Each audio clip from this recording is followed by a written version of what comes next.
peut-être même pas aux hommes de parti d'écrire la Constitution parce qu'ils sont en conflit d'intérêts. Et quand ils écrivent eux-mêmes des règles qu'ils devraient craindre, puisque la Constitution sert à affaiblir les représentants pour nous protéger, nous, contre leurs abus de pouvoir, il est complètement fou de notre part d'accepter de laisser écrire la Constitution, écrire et modifier la Constitution par ceux-là même qui devraient la craindre. Bon, ça, c'est vraiment le noyau dur de ma thèse, et à mon avis, c'est cette idée-là qu'on peut argumenter dans plein de domaines différents, économiques, sociaux, politiques, qu'on peut développer et argumenter. C'est cette idée force que, à mon avis, les peuples devraient développer pour sortir de ce qu'on appelle fallacieusement la crise, parce que c'est une crise pour la plupart d'entre nous, mais c'est une aubaine pour ceux qui l'ont déclenchée et qui devraient être punis pour ce qu'ils ont fait. Troisième volet, aujourd'hui, mettre l'accent sur le référendum d'initiative populaire. Je ne vais pas venir tout de suite sur le référendum d'initiative populaire, je voudrais le resituer dans un ensemble de points que chaque citoyen devrait connaître pour vérifier ce qui compte dans une constitution, vérifier tel et tel point, et c'est le sens du premier document. Alors, vous avez 4 pages, et les 2 premières pages sont ce que j'appellerais le premier document. C'est une liste, une espèce de checklist, un peu comme un pilote a une checklist de points à vérifier avant de décoller. Un citoyen, avant de dire oui à une constitution, avant d'accepter une constitution, il devrait vérifier ces points pour vérifier que tout va bien, quoi, que sa puissance en tant que citoyen réel est instituée et que le contrôle des gouvernés est institué dans la Constitution. Il y a une série de points techniques à vérifier. Alors, cette série peut sûrement être complétée. Vous pouvez m'aider en me disant peut-être que j'ai oublié sûrement peut-être des points qu'on pourra ajouter, ou peut-être qu'il y a certains points que j'ai mis ou qui sont redondants, il y en a peut-être qui sont redondants, mais des points que j'ai mis et qui mériteraient d'être contestés. Vous pourriez dire ça ne devrait pas être dans une constitution, par exemple. Cette liste, c'est un point de départ de discussion. Et c'est là-dedans qu'on va trouver le référendum d'initiative populaire. À mon avis, quand on nous soumet une constitution, un de nos boulots, c'est de vérifier que cette constitution, qui est chargée, alors je vais le répéter quand même ce geste, parce que si vous ne l'avez pas tous vu, c'est important que vous ayez compris ça. Si je représente le peuple, c'est-à-dire une multitude d'humains, qui n'est pas encore peuple, qui décide de faire société, qui décide de s'agréger en respectant des normes communes, et qui à partir de là commence à pouvoir s'appeler peuple. Une multitude qui s'agrège pour faire société, qui fait peuple, donc une série d'humains, pour se pacifier, ont inventé un truc génial qui s'appelle le droit écrit, le droit. Les règles de droit écrit servent à nous pacifier, elles servent à protéger les faibles, là, qui sont le plus grand nombre souvent, contre les quelques forts qui ne manquent pas d'apparaître, quel que soit le groupe d'animaux, humains ou pas. Donc le droit va nous pacifier en nous protégeant de la loi du plus fort, la loi entre guillemets du plus fort. Ce droit écrit doit être écrit par, si on est nombreux, on ne peut pas l'écrire tous. Si on est peu nombreux, on peut l'écrire tous. Quand le nombre d'entre nous augmente, il nous faut des représentants. Alors on décide de mettre au-dessus de nous des représentants. Il y a des gens qui vont élaborer le droit auquel nous allons consentir à nous soumettre. Okay. Ces gens-là sont donc importants, puisque la règle qu'ils vont produire va nous protéger. Mais on sait depuis des milliers d'années, on sait qu'ils ne sont pas seulement importants, ils sont dangereux. Parce qu'ils peuvent abuser du pouvoir. Ils peuvent se mettre à servir autre chose que l'intérêt général. Ils peuvent se mettre à servir, par exemple, au hasard, l'intérêt des plus riches qui les auraient circonvenus, corrompus, pour écrire un droit qui irait dans leur sens plutôt que dans le sens de l'intérêt général. On sait ça. Alors, comme on sait cette utilité et ce danger, on a prévu au-dessus d'eux, c'est une vieille affaire, hein, un texte supérieur, encore du droit, mais du droit qui n'est pas du même niveau, du droit supérieur, qui s'appelle le droit du droit, qu'on appelle aussi la Constitution. Et ce droit, pour nous protéger, nous, doit affaiblir, inquiéter les pouvoirs. Il doit être au-dessus d'eux, il doit leur être, évidemment, pour les inquiéter, pour nous protéger. Ce droit du droit, il doit leur être inaccessible. Il est très important. Et ça n'arrive nulle part, ça. Hein. C'est complètement fou. C'est très important et ça n'arrive nulle part. C'est d'ailleurs, à mon avis, c'est tout simplement ce qui explique que partout dans le monde, les constitutions programment l'impuissance des peuples au lieu de leur puissance, et la puissance des représentants, la puissance des élus, plutôt que leur contrôle permanent.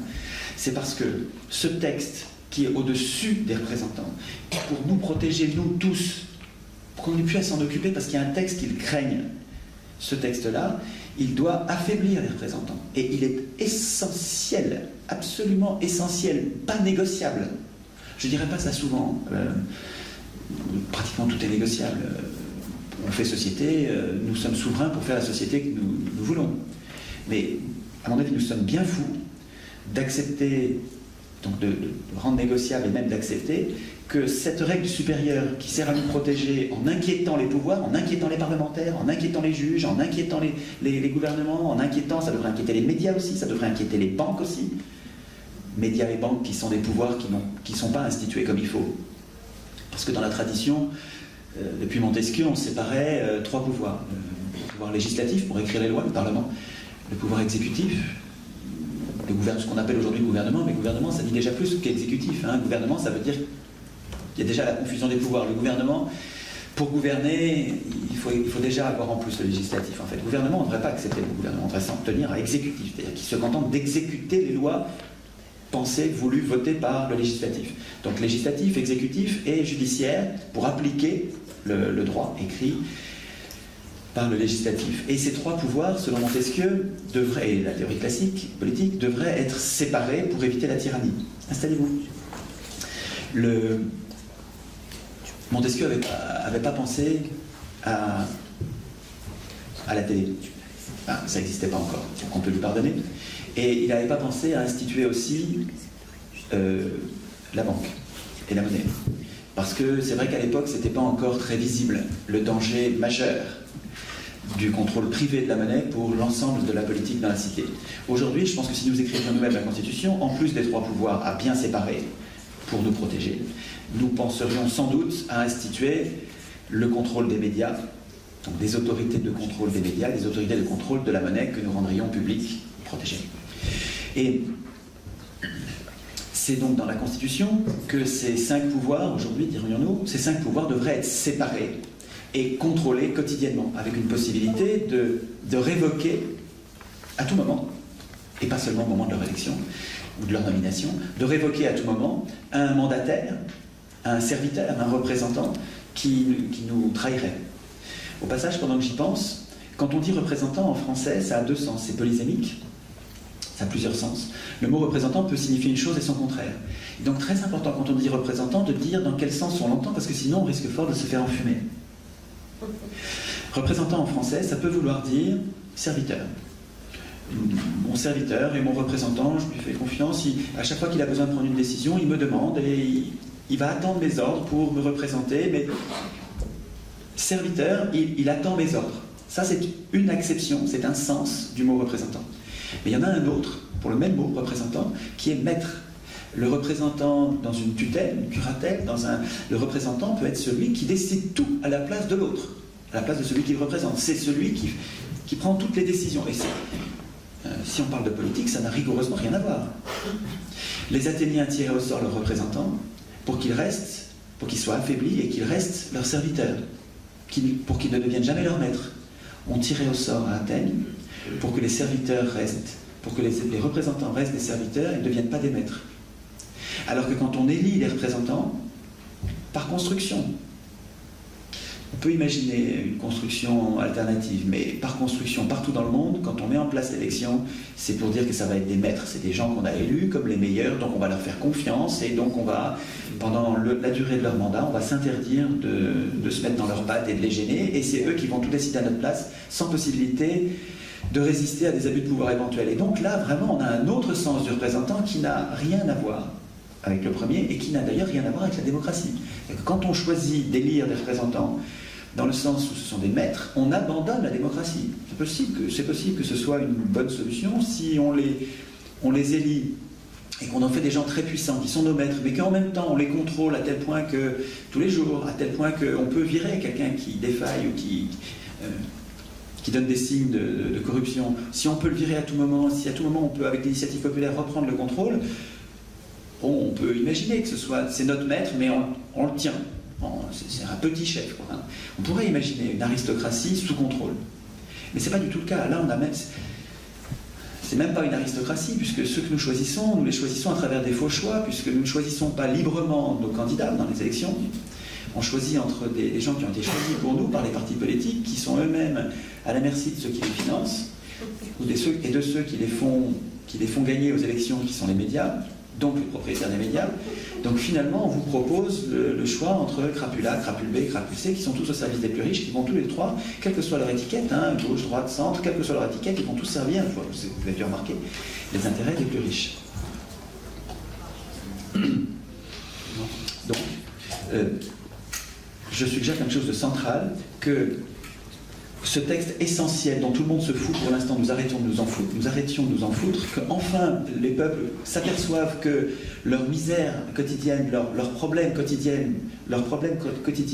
graves et secondaires, une immense quantité de ces problèmes vient de notre impuissance politique, du fait que quand on n'est pas content, mais pas content du tout même, hein, on n'a rien pour résister. Donc ça tombe pas du ciel, c'est pas une loi divine, c'est programmé quelque part, dans ce texte supérieur.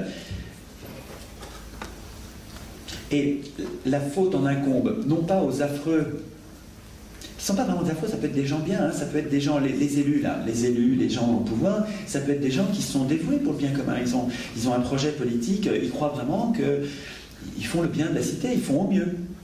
Non, même avec de la bonne volonté, ils n'ont pas tous de la bonne volonté, hein, mais même de bonne volonté, ces gens-là, au moment d'écrire des règles qu'ils vont craindre, ils ne peuvent pas écrire les règles dont nous avons besoin pour nous protéger. Mais ce n'est pas leur faute si ça se passe mal comme ça. Ça se passe comme ça parce que nous les laissons écrire. Ce n'est pas eux qui peuvent renoncer à ça. C'est surhumain, quoi. Vous allez avoir un gars tellement dévoué qui va être capable de dire « Moi, je ne veux pas écrire la Constitution. » Ok, vous en avez un, mais vous n'allez pas en avoir 6 ou 700. C'est pas possible. Vous n'allez pas avoir tous les acteurs politiques qui renoncent au pouvoir constituant. C'est à nous de ne pas les laisser faire. Ça donne de l'espoir, ça, parce que si on devait attendre qu'eux renoncent, on pourrait attendre longtemps. Mais si ça dépend de nous, on a quelque chose, on peut agir dessus. Et à mon avis, c'est de l'éducation populaire. C'est-à-dire qu'il faut qu'on se parle entre nous pour remettre les mots à l'endroit. Notre prétendue constitution n'est pas une constitution, c'est une anti-constitution, qui est une prison politique au lieu d'une protection. Nous ne sommes pas des citoyens, nous sommes uniquement des électeurs, c'est-à-dire nous choisissons des maîtres au lieu de voter nous-mêmes nos lois. Ce qu'on appelle suffrage universel, c'est pas du tout le suffrage universel, ça consiste à désigner des maîtres. Le suffrage universel, ça voudrait dire que nous votons directement nos lois. Sur la retraite, je pense qu'il faut ça. Et sur le nucléaire, je pense qu'il faut ça. Voilà, ça c'est du suffrage universel. Mais désigner des maîtres, ça ne devrait pas s'appeler suffrage universel. Et quand nous acceptons d'appeler ça suffrage universel, quand nous acceptons d'appeler ce régime démocratie, nous participons à l'enfermement, nous participons à la fermeture à clé de la porte de la prison politique dans laquelle nous sommes. Quand nous disons, oui, on est en démocratie représentative, c'est nous qui fermons la porte de la prison, parce que ça nous interdit, nous nous interdisons à nous-mêmes de penser l'alternative. On n'arrive même pas à l'imaginer, puisque on laisse confisquer le mot par son contraire. Vous comprenez, si désigner des maîtres, on appelle ça démocratie, on n'arrive plus à dire « moi je veux la démocratie ». On nous répond ben, « mon bon monsieur, vous l'avez la démocratie ?» Je suis dans une glu intellectuelle qui m'empêche de penser, j'arrive pas à mettre les idées à l'endroit. Et si je remets les mots à l'endroit, nous ne sommes pas en démocratie, nous sommes en plutocratie, le régime des riches par les riches pour les riches. Et c'est pas du tout le suffrage universel, c'est la désignation de maîtres, c'est une série de faux choix qui sont autant d'escroqueries politiques. Je ne suis pas du tout un citoyen, je suis un électeur qui voudrait bien être citoyen, mais je ne suis pas du tout un citoyen, je voudrais l'être. Quand on met les mots à l'endroit, on se met à avoir un cap, on se met à dire, mais voilà ce que je veux. Et en même temps, je me rends compte que ce n'est pas les élus qui me le donneront, jamais. Donc il faut que j'imagine moi-même mon contrat social. Donc ça veut dire qu'en fait, cette constitution, il faut qu'on arrête de la déléguer à ces gens-là, il faut qu'on l'écrive nous-mêmes. Alors, qu'est-ce qu'il y a dans une constitution? Commençons, puis je vais essayer d'aller vite, parce qu'on pourrait parler un quart d'heure, 20 minutes, 1 heure, sur chacun des points des 2 premières pages. Donc, mais je ne vais pas faire ça. Je vais juste suggérer les points pour qu'on ait lu ensemble cette série de points, et pour valider ensuite, avec vous, le fait qu'on prenne un point particulièrement important, pour voir qu'est-ce qu'on écrirait nous si nous écrivions nous-mêmes la Constitution. Je suggère que nous réfléchissions ensemble au référendum d'initiative populaire, parce que dans les sondages, quand on nous demande, les gens répondent à plus de 90%, mais oui, oui, nous on veut ça, un référendum d'initiative populaire. Donc les gens connaissent et les gens le veulent. Donc on pourrait dire, ben, on va plus loin, et si on l'écrit. Si on l'écrit dans une constitution, à quoi ça ressemble? Je suggère qu'on fasse ça, mais je ne suis pas du tout fermé là-dessus. Si vous voulez qu'on prenne un autre point, la responsabilité des juges par exemple, ou la reddition des comptes, comment est-ce qu'on écrirait dans un article le fait qu'on veut que les élus rendent des comptes et comment est-ce qu'on peut les punir? Qui va vérifier les comptes? Qui va vérifier qu'ils ont bien dit ce qu'ils avaient promis qu'ils allaient faire? Qui va vérifier qu'ils ont bien respecté l'intérêt général? Ça, c'est quelque chose qu'on pourrait écrire aussi ce soir si vous voulez. Hein? Donc vous avez compris que l'idée, c'est d'avoir 2 heures pendant lesquelles ou peut-être 1h30 pendant lequel je vous explique là où j'en suis de mon boulot sur le contenu d'une constitution et un ou plusieurs articles qui vous intéressent. Et puis ensuite, peut-être vous poser des questions pour voir sur le mode opératoire. Est-ce que c'est opérationnel? Est-ce qu'on va pouvoir... Là, on devrait être un nombre correct pour écrire des articles. Hein. C'est mieux si on est une dizaine ou une vingtaine. Mais si on est une cinquantaine, ça va. Hein. Il faut juste qu'on soit un peu organisé, qu'on fasse des groupes un peu plus grands. On verra sur le mode opératoire après. Et puis ensuite, dans les 2 heures suivantes, on change de salle et on va, je crois, à la cerise, ça s'appelle, et puis on essaye d'écrire là. On fait des groupes. Pas trop longtemps en groupe, hein. J'aime mieux quand on est ensemble plutôt qu'en groupe, hein, parce que quand on est en groupe, on n'entend pas ce qui se dit dans les autres groupes. Je préfère qu'on soit ensemble. Mais quand même, pour se poser, pour écrire, il vaut mieux même être carrément tout seul. Un premier jet peut-être. Enfin, on va voir. Alors, je vais prendre quelques points parmi il y en a quoi? Il y en a une trentaine, 35. Je vais prendre quelques-uns qui me paraissent vraiment très importants pour juste les dire avec vous et un ou quelques mots supplémentaires pour insister sur leur importance absolument cruciale.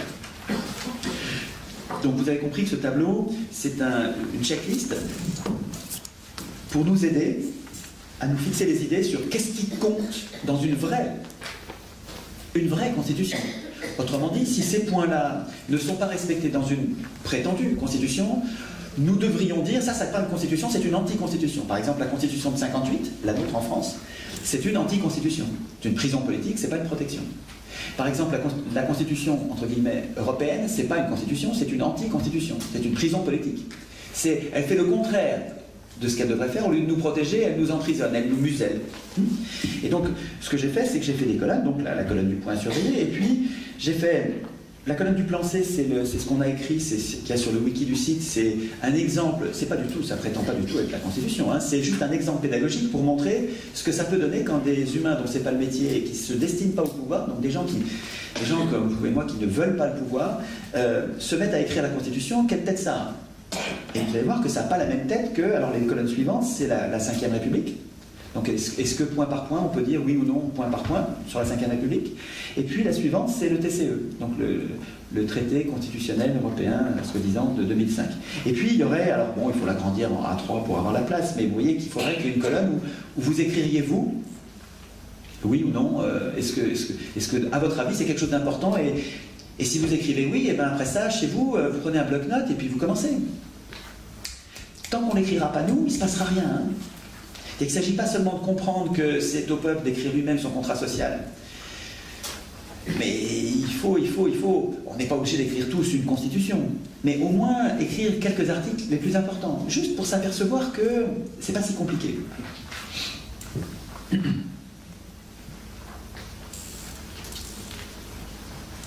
Alors, premier point qui me paraît absolument décisif, c'est d'ailleurs, comme je vous le disais hier, et je pense aussi avant-hier,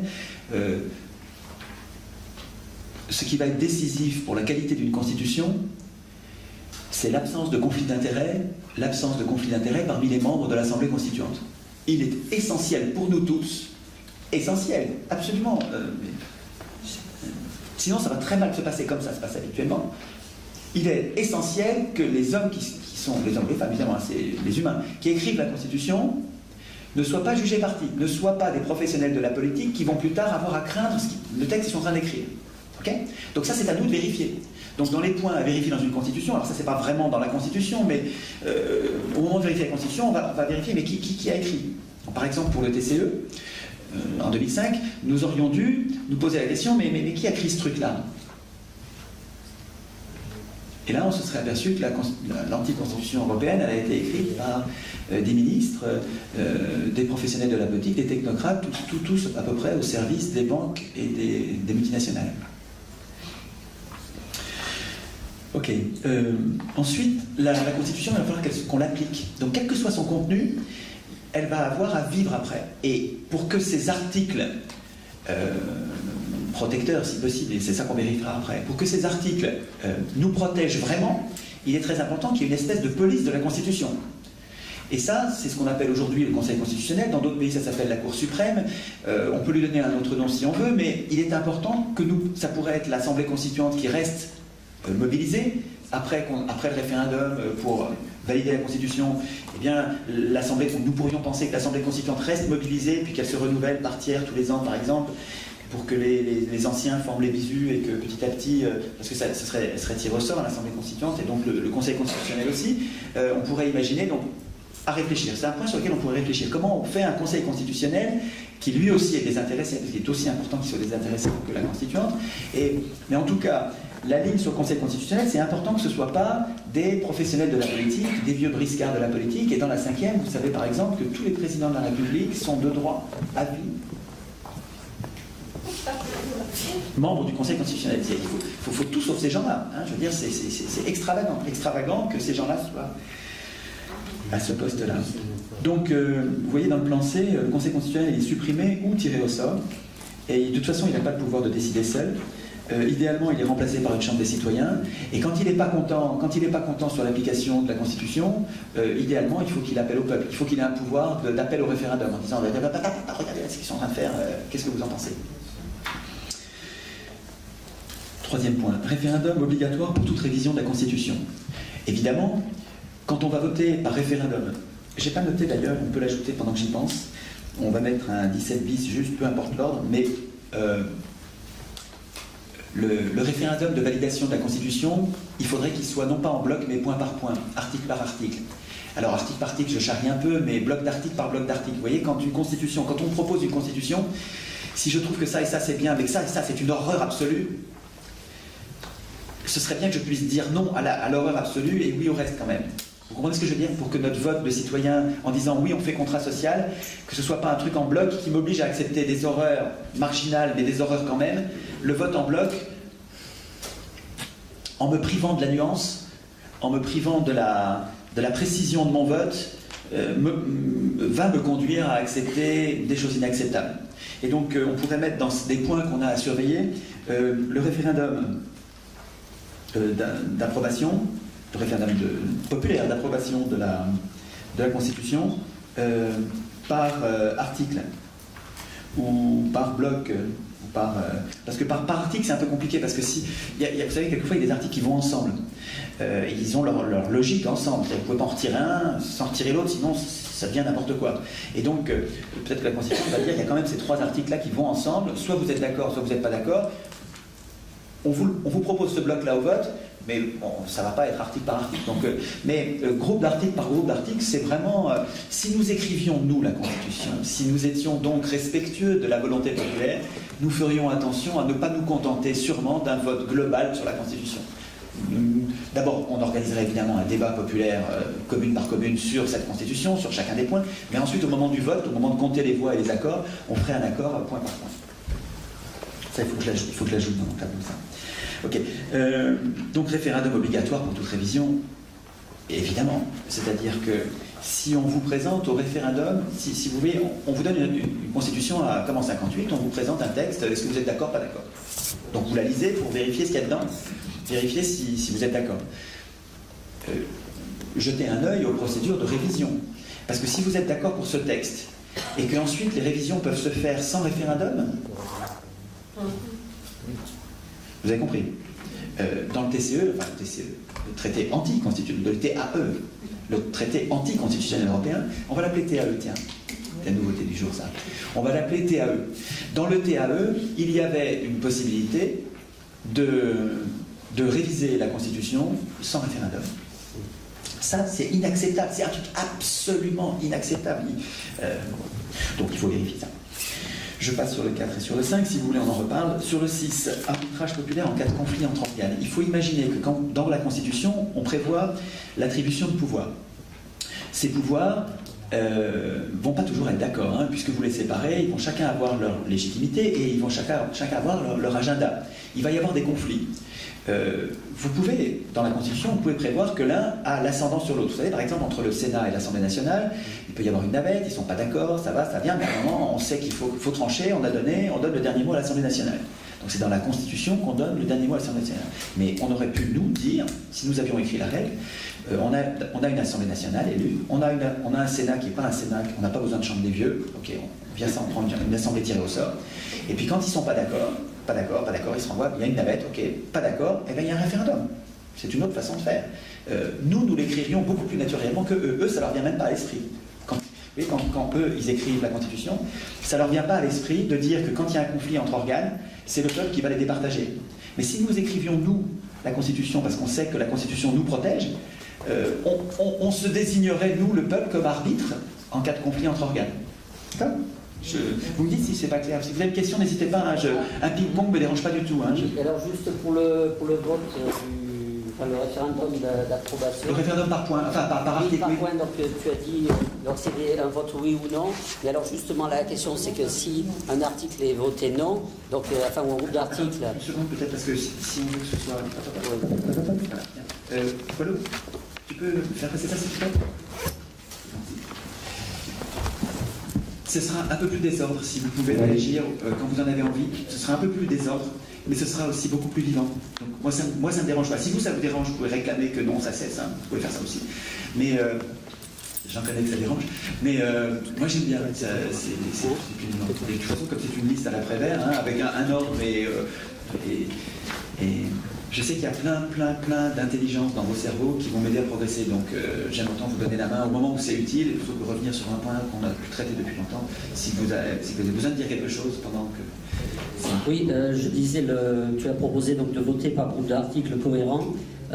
Donc là pour l'instant, quand on dit voter, ça veut dire on dit oui, on dit non, ou éventuellement on s'abstient. Oui. Mais le problème c'est que nous, si on décide de faire une constitution, on a besoin d'avoir un texte complet qui règle, disons, tous les listes que l'Assemblée constituante, enfin tous les items que l'Assemblée constituante a identifiés. Donc moi je pense qu'il serait, ce qu'il faudrait mettre, c'est si l'Assemblée constituante arrive, disons, à ne pas avoir une très forte majorité elle-même, puisqu'il faudra bien qu'elle décide d'un texte à proposer au référendum, si elle n'a pas elle-même une très forte majorité, c'est de faire des alternatives, mais des blocs de textes cohérents alternatifs. Et dans ce cas-là, on ne vote pas oui et non, on choisit, ou éventuellement on dit ni l'un ni l'autre, mais on choisit, et comme ça, on peut avoir à la fin un résultat, enfin, avoir une décision sur tous les chapitres de la Constitution. Donc on rajouterait le référendum d'approbation entre plusieurs projets constituants, c'est ça? Mais, oui, ok. Ce serait bien déjà d'avoir plusieurs projets, hein. Ce serait bien d'avoir plusieurs projets, mais... Non, je disais pas des projets entiers, simplement, justement, quand tu dis par exemple, quand il y a un conflit entre deux organes, est-ce qu'on fait un référendum? Il y en a peut-être qui vont proposer un référendum, d'autres qui vont proposer une autre méthode, je ne sais pas laquelle, nouveau tirage au sort ou tout ce qu'on veut. Donc on le met carrément dans le référendum, on dit, bon, est-ce que sur ces blocs d'articles, vous choisissez la réponse A, la réponse B, la réponse C, etc. Ouais, c'est-à-dire qu'en fait, bloc par bloc, il y aurait les options. Voilà. D'accord. Et c'est une autre façon de faire ça, d'accord. Bloc par bloc, on aurait les options A, B, C, d'accord. Oui, tout à fait. C'est une autre possibilité qui est peut-être plus claire à lire quand on vote le truc. Oui, tout à fait. Non, c'est pas bête ça. Et puis, donc on aurait une feuille A3 avec les textes avec les options, une feuille A3 pour avoir la place de mettre le texte en petit et pour que ce soit lisible. Ouais, tout à fait. Il faut réfléchir à la façon de le proposer, la façon de le présenter. Non, il faut comprendre que si c'est nous qui l'écrivons, on se donne un champ des possibles incroyable pour faire société précisément, respectueusement, en respectant les minorités, en respectant tous les points de vue. C'est incroyable ce que ça change la politique de le prendre par le haut, par la Constitution. C'est incroyable ce que ça change. C'est-à-dire qu'il n'y a plus d'utopie là. C'est-à-dire qu'il y a des tas de choses qui paraissaient totalement impossibles et qui paraîtront toujours impossibles tant qu'on n'aura pas le problème par le bon bout, hein, qui deviennent possibles. Je continue vite parce que voilà, on arrive sur le référendum d'initiative populaire. Vous voyez que j'en ai prévu 4, hein, le 7, le point 8, le point 9 et le point 10. Il y a 4 types, enfin j'en ai identifié 4 pour l'instant, si vous en trouvez d'autres ça m'intéresse, mais il y a 4 référendums d'initiative populaire possibles. Alors je rappelle qu'un référendum d'initiative populaire, c'est une procédure qui permet à un peuple, c'est-à-dire une multitude organisée pour faire société, qui est en train de faire une constitution pour faire société avec des règles qui sont communes. Le référendum d'initiative populaire, c'est la possibilité que se donne ce peuple, à tout moment, de se poser à lui-même la question qui l'intéresse, indépendamment de ses représentants du moment, indépendamment de son Parlement, indépendamment de son gouvernement, indépendamment de ses juges, indépendamment de ses médias, indépendamment de sa banque. Vous voyez que j'en prends 5 à chaque fois, et 5 pouvoirs. Indépendamment des pouvoirs constitués, un peuple se donne le moyen de s'interpeller lui-même en disant « Et qu'est-ce que vous pensez de ça ?» Alors ça veut dire qu'une fraction du peuple, ça peut être peut-être 50 000 personnes, 100 000 personnes. Ça, c'est les chiffres en Suisse, en Italie. Ça peut être 20-25% de la population. Ça, c'est beaucoup trop. 10, 15, 20, 25% de la population pour déclencher le référendum. Là, ça sent l'arnaque d'élus qui prévoient le référendum, mais avec des conditions tellement drastiques, tellement difficiles à atteindre, qu'on l'aura jamais. C'est-à-dire qu'on n'arrivera jamais à atteindre 25% de la population qui veut poser la question. Donc en fait, il faut que les seuils de déclenchement soient bas. Hein. En tout cas, le référendum d'initiative populaire, c'est une institution qui permet à un peuple de se poser une question qui pour l'instant n'est pas à l'agenda. C'est justement le problème. Nous décidons que c'est à l'agenda et les organes publics sont obligés d'organiser, avec l'argent public, qui est notre argent, hein, sont obligés d'organiser le débat suivi de la consultation et de la mise en œuvre, si le référendum est approuvé, sur la loi que nous proposons. Par exemple, la Suisse, il y a quelques années, a vu ses parlementaires privatiser EDF, enfin l'EDF suisse. Par référendum d'initiative populaire, ils ont dit à leurs députés, il n'en est pas question.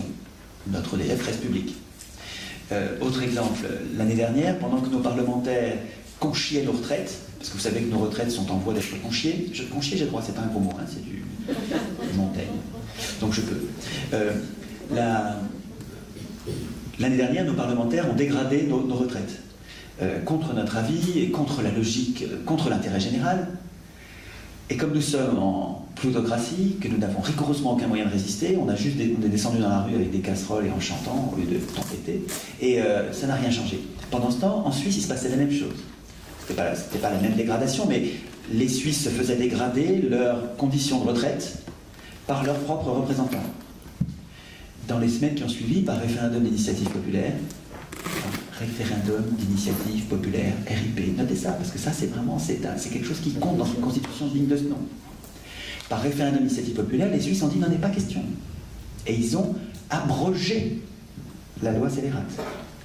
Donc, un référendum d'initiative populaire, ça nous permettrait, si nous l'instituions, mais les élus ne nous le donneront jamais, c'est à nous de l'instituer. Hein. Vous souvenez-vous de l'antienne d'Étienne? J'aimerais bien que ça devienne l'antienne de bien d'autres. Hein. Il faudrait qu'on soit des millions à dire que c'est pas à eux d'écrire la Constitution, c'est à nous. Si nous écrivions la Constitution, nous prévoirions avec lui. Nous prévoirions, non, avec un seul. Le référendum législatif, les parlementaires ne veulent pas cette loi, mais non. Alors, on se consulte et on dit, vous la voulez? Oui, vous la voulez? Oui, nous la voulons. Nous la voulons.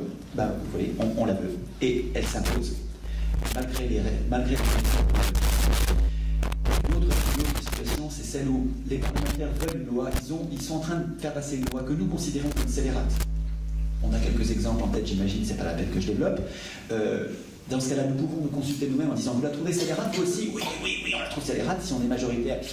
La loi. Ça s'appelle un référendum abrogatoire. Il s'agit d'abroger une loi que nous considérons comme mauvaise contre nos représentants. Il faut comprendre que ça permet à un peuple de reprendre la main de sa propre initiative contre ses propres représentants. Je voudrais être sûr que vous avez bien compris, hein, parce que y a des arnaques, hein, après ça on va voir.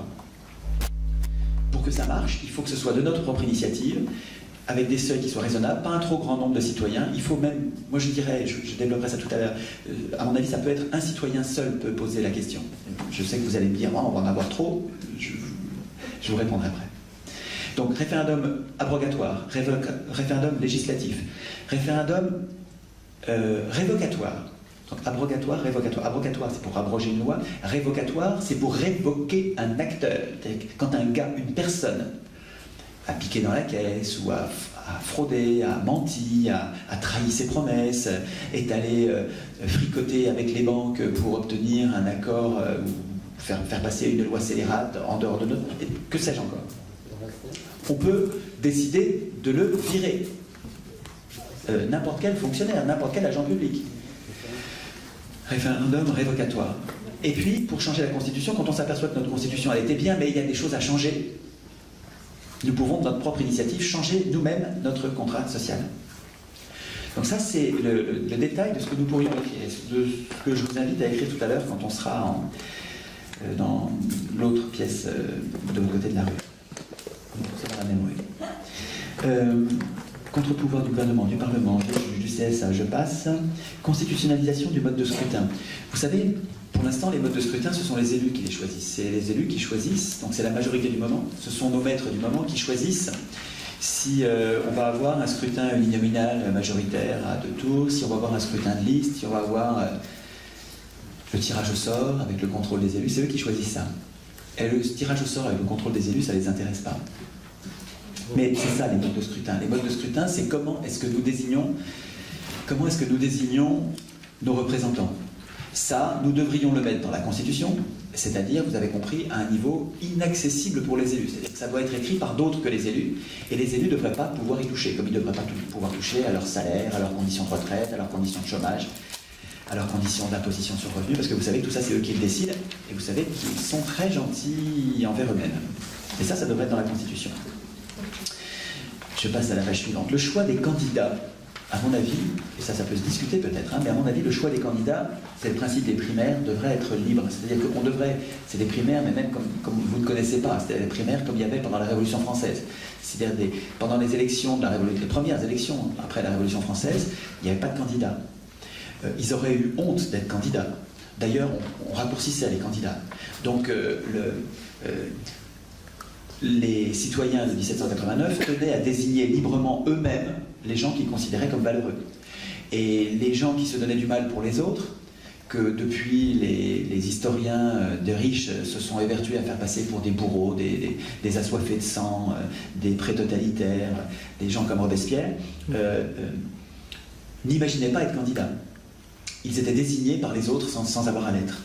Je pense que dans une constitution, par exemple, j'ai découvert récemment qu'à Cuba, c'est pas le parti, c'est un parti unique, mais c'est pas lui qui désigne les candidats. Ils oublient de nous dire ça dans le monde.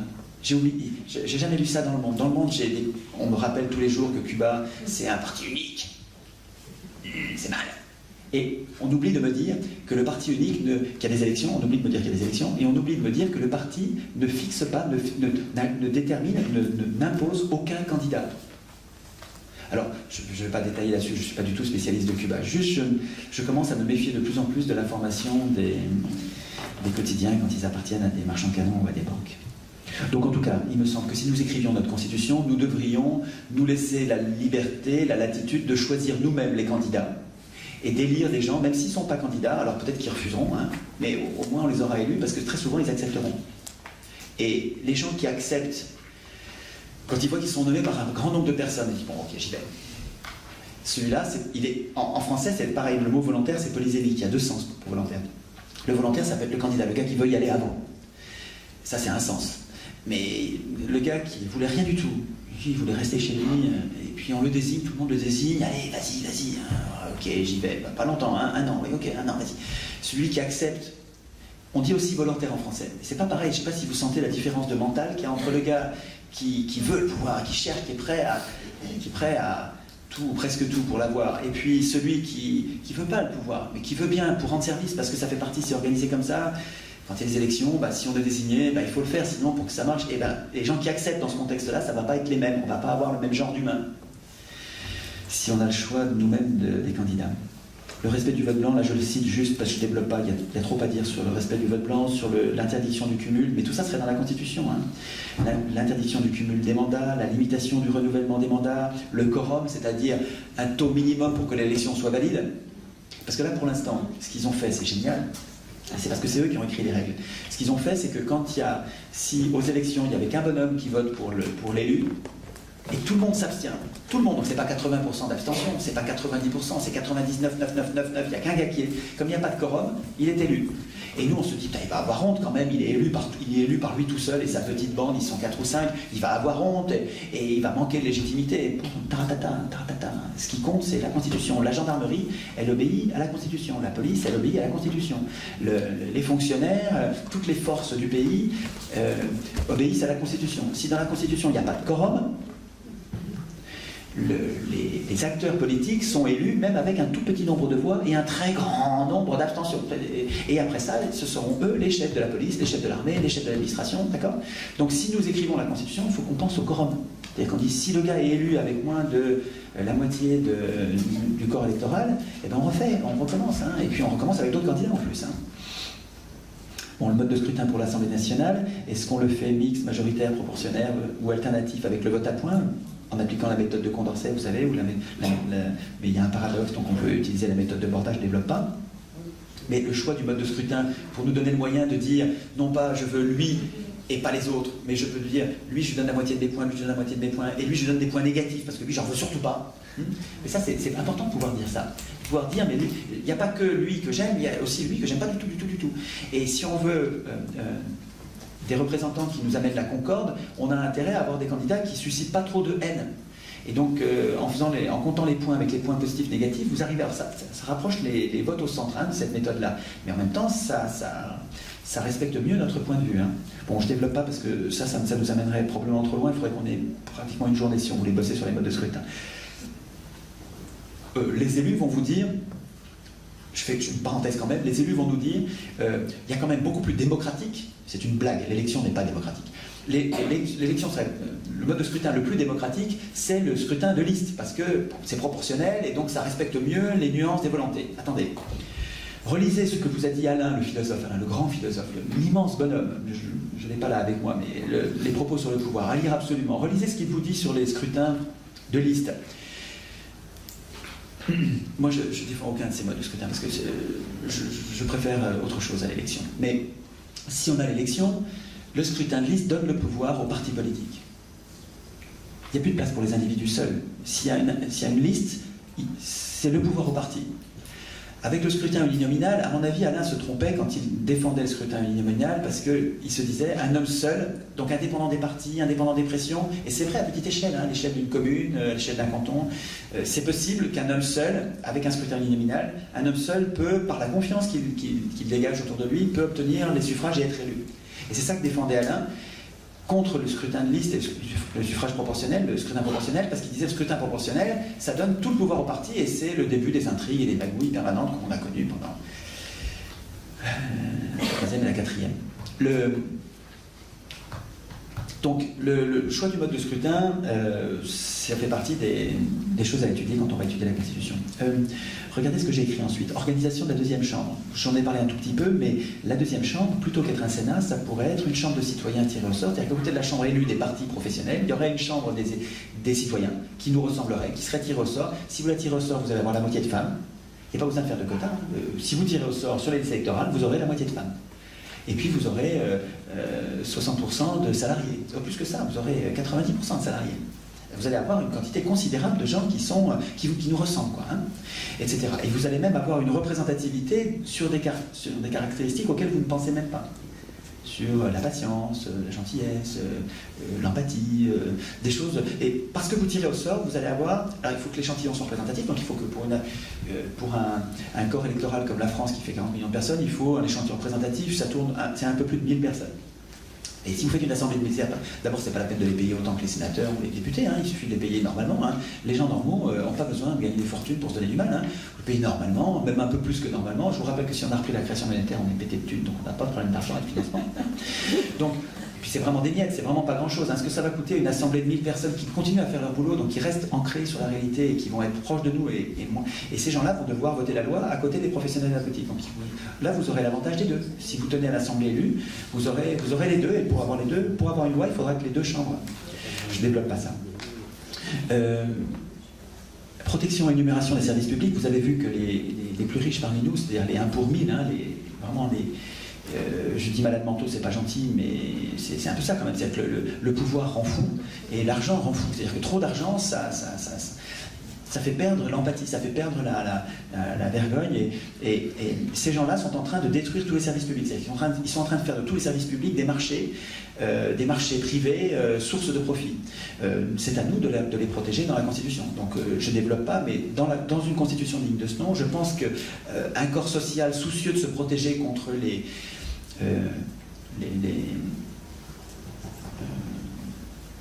les accidents de la vie instituerait une série de services publics sans logique de profit,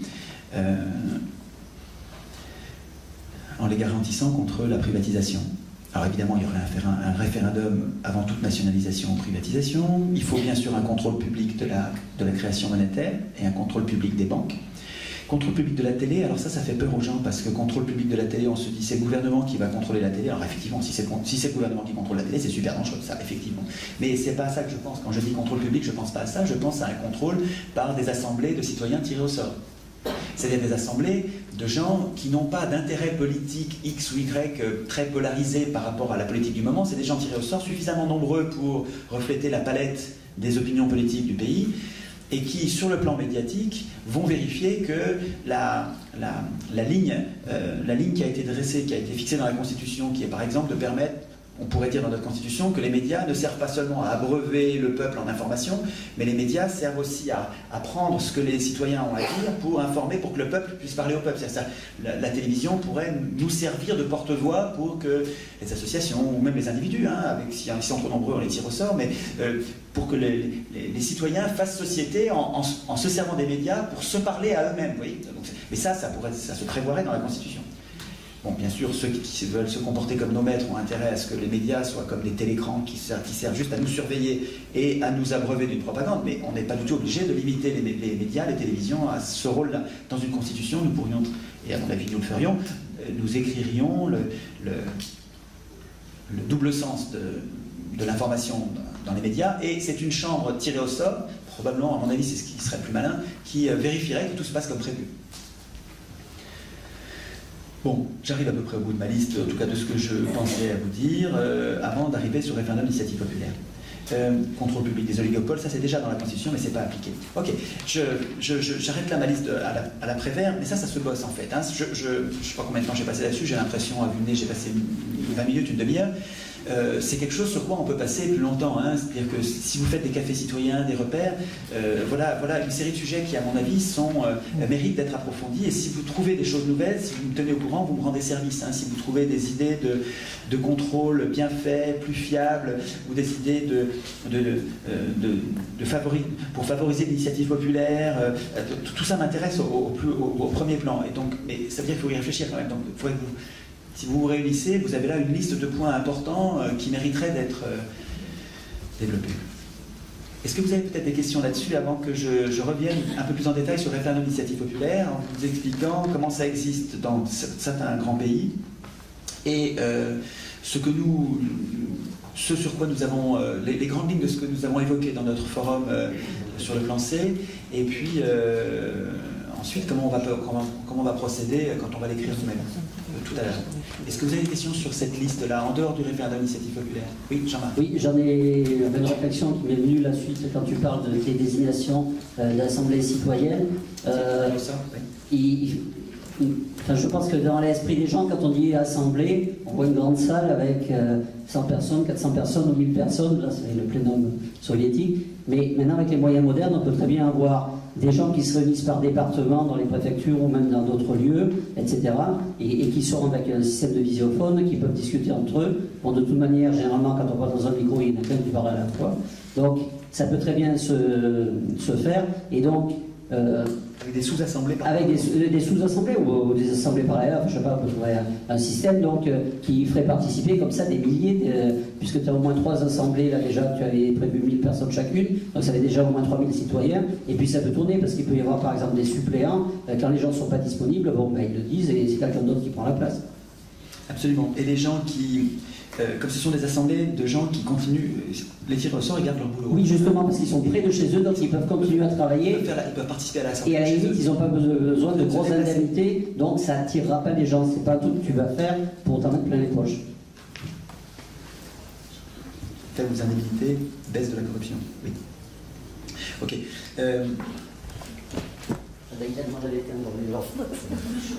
Jean-Marc, c'est... Oui, il y a un acteur chaud qui voudrait la clim. Oui, il faudrait mettre la clim, s'il vous plaît. Moi aussi, je commence à crever de chaud. Jean-Marc, là, je vous conseille de l'inviter dans vos cafés repères. C'est une perle, hein. C'est une ressource incroyable. Hein. C'est un gars vraiment intéressant. Sur les expériences, je vous signale, bon, je l'ai déjà signalé les 2 jours précédents, mais pour ceux qui n'étaient pas là, les assemblées tirées au sort, quand on débarque dans le sujet, tirage au sort, mais c'est quoi ce truc, quoi, premier abord, on se dit, mais qu'est-ce que c'est que ce truc? Il me dit quoi, lui? Tirer au sort au lieu d'élire? Et puis quoi encore, quoi? Tirer au sort, le loto, n'importe quoi. Premier abord, ok, c'est troublant. Vous allez voir, faites crédit à cette idée, juste le temps de la travailler un tout petit peu pour vous apercevoir que les gens ne sont pas idiots et que s'il y a des gens qui défendent mordicus le tirage au sort, c'est pas par stupidité, c'est parce qu'il y a un considérable potentiel et que c'est pas le tirage au sort sec, c'est tirage au sort avec des institutions complémentaires de contrôle qui rendent le truc vertueux. Montesquieu, déjà, soulignait que le tirage au sort tout seul n'était pas vertueux en lui-même, mais qu'assorti des contrôles, des différents contrôles qu'avaient prévus les Athéniens, et du volontariat, les volontaires sachant qu'ils allaient être contrôlés, il y avait moins de volontaires, il n'y avait que des gens sérieux qui avaient un vrai projet et qui tenaient à leur truc. Et Montesquieu soulignait que le tirage au sort, avec ces institutions de contrôle, était tout à fait intéressant. Je vous recommande comme un stimulant, comme une réserve de bonne humeur et d'enthousiasme et d'optimisme, le livre de Saint-Omer qui s'appelle Petite histoire de l'expérimentation démocratique, qui avant était un livre noir qui s'appelait Le pouvoir au peuple, qui parle exclusivement des expériences de tirage au sort dans l'histoire des hommes, a commencé par Athènes pendant 200 ans, il y a 2500 ans. C'est absolument passionnant. Il y a un chapitre où il explique comment les Athéniens tiraient au sort tous les matins. C'est tout à fait marrant, que le nombre, parce que c'est quand même, ils n'avaient pas de moyens modernes, hein, mais c'était très très organisé, ça marchait très bien leur truc. Hein. Et puis il y a plein d'autres expériences qui vont vous montrer que... Alors, Saint-Omer, c'est un prof de fac, c'est quelqu'un de très très très sérieux, c'est un universitaire, c'est pas du tout un écervelé, un savant fou, un cosinus, non, c'est quelqu'un d'extrêmement sérieux, hein, et qui récapitule les expériences de tirage au sort et qui nous montre le spectacle de sérieux, de pondération, de calme, finalement de bon sens, mais dans le meilleur sens du terme, de sens parfait, quoi, hein, que donne le spectacle étonnant d'intelligence que donnent les assemblées tirées au sort. Les assemblées tirées au sort, on les fait réfléchir avant de décider. On les tire au sort, certes, et ils sont incompétents, d'accord. Un peu comme un élu qui vient d'être élu. Hein. L'élu qui vient d'être élu n'est pas compétent. Hein. C'est un médecin sur le réchauffement climatique ou sur un autre sujet, il est complètement incompétent. Il va devenir compétent en travaillant, et l'élu incompétent devient compétent en travaillant. Le tiré au sort aussi. Le tiré au sort, quand il bosse sur les OGM, il ne connaissait rien aux OGM, mais quand il a fait venir les gens de Monsanto pour expliquer pourquoi vous voulez les OGM, ensuite il a dit ok, j'ai noté, voilà pourquoi il veut les OGM. Ensuite, quand il a fait venir les gens de la Confédération paysanne pour dire pourquoi vous ne les voulez pas, pourquoi vous voulez pas. Il fait revenir les gens de Monsanto, il a dit que les gens de Monsanto répondent. Organisation du dialogue. Ils font venir les gens, éventuellement à travers le monde, hein. Ils font venir les gens d'Amérique latine, les paysans d'Amérique latine, en disant, ou bien ils les interrogent par visioconférence, hein, ils se débrouillent, bien ils se déplacent eux-mêmes pour aller les voir, et ils interrogent les paysans d'Amérique latine pour savoir, vous êtes passé complètement au soja il y a 10 ans, au soja OGM, pourquoi vous l'avez fait, et si on fait le bilan, est-ce que vous êtes content? Et quand cette assemblée est tirée au sort, et ça peut être plusieurs, si vous avez peur de cette assemblée, faites travailler plusieurs assemblées comme ça dans le monde sur les OGM. Et regardez, si elles vous disent toutes, comme cette assemblée au Mali, qui a décidé à l'unanimité que les OGM, on n'a pas compris à quoi ça pouvait être utile. Et on n'est pas sûr que c'est pas dangereux. Donc à l'unanimité, on dit, ben nous, on dirait plutôt non, hein, plutôt vraiment non, à l'unanimité. Si toutes les assemblées, si les 3-4 assemblées que vous avez fait dans le monde produisent le même conseil, vous avez quelque chose de scientifique là, et qui est bien plus fort que la discussion dans une Assemblée nationale soumise à toutes les pressions, à tous les lobbies. Donc, ce petit bouquin sur les assemblées de tirage au sort est Yves Saint-Omer, S-I-N-T-O-M-E-R, Petite histoire de l'expérimentation démocratique, la découverte. Remarquable. Sur le référendum d'initiative populaire dont je vais vous parler maintenant, on a une quarantaine de minutes. Sur le référendum d'initiative populaire, je vous recommande un document qui s'appelle Démocratie directe, qui est sur le net. Ça, c'est un PDF que j'ai imprimé, que vous pouvez télécharger comme imprimé. Si vous voyez, ça s'est imprimé en recto verso, ça fait un peu moins d'une centaine de pages. Démocratie directe, faits et arguments sur l'introduction de l'initiative et du référendum. Ces gens ont fait une synthèse des faits et des arguments à propos du référendum. Donc ils ont mis bien en balance les arguments des peuples qui le veulent, les arguments des élus qui n'en veulent pas, les faits, là où ça existe, comment ça marche, à quelles conditions, qu'est-ce que ça entraîne comme effet sur les impôts, qu'est-ce que ça entraîne comme degré de satisfaction parmi les personnes en question, dans quel genre de pays c'est appliqué. C'est absolument passionnant. C'est technique, enfin c'est technique. Oui, enfin, il faut travailler, mais vous allez voir, sur ce sujet qui, à mon avis, est absolument cardinal, c'est une mine d'informations précieuses. Très bon document, ça. Une très bonne synthèse. Il y en a d'autres, mais celle-là, c'est vraiment un très bon document. Alors, sur le référendum, je voudrais que, si vous voulez, comme je prétends que les peuples sont capables d'écrire eux-mêmes leur constitution, il me semble, je cherche à montrer, je cherche à vérifier que je ne me trompe pas quand je dis les peuples sont capables d'écrire eux-mêmes leur contrat social, les peuples sont capables d'écrire eux-mêmes leur constitution. Bon, c'est une chose, je le dis. Et puis, j'ai fait des ateliers à Aix, je viens d'Aix-en-Provence, j'ai fait des ateliers, donc on a appelé ça l'université populaire, où on a écrit des articles de constitution. Et je me suis aperçu, donc des gens dans ces métiers qui ne connaissent rien à la constitution, et on a commencé à écrire des articles. Et on a fait comme je vous propose de faire tout à l'heure, c'est-à-dire que je vous montre sur les référendums d'initiative populaire, je vous montre comment font quelques autres pays, je vous montre comment c'est actuellement dans notre pays, et puis je vous invite à réfléchir comment feriez-vous. Et puis on y va, on écrit. Et ce que j'ai observé dans les universités populaires à Aix, c'est que ça marche très bien. Nous sommes tout à fait capables. Les articles du plan C, là, c'est des articles, il y en a plein qui ont été écrits comme ça dans ce cadre-là.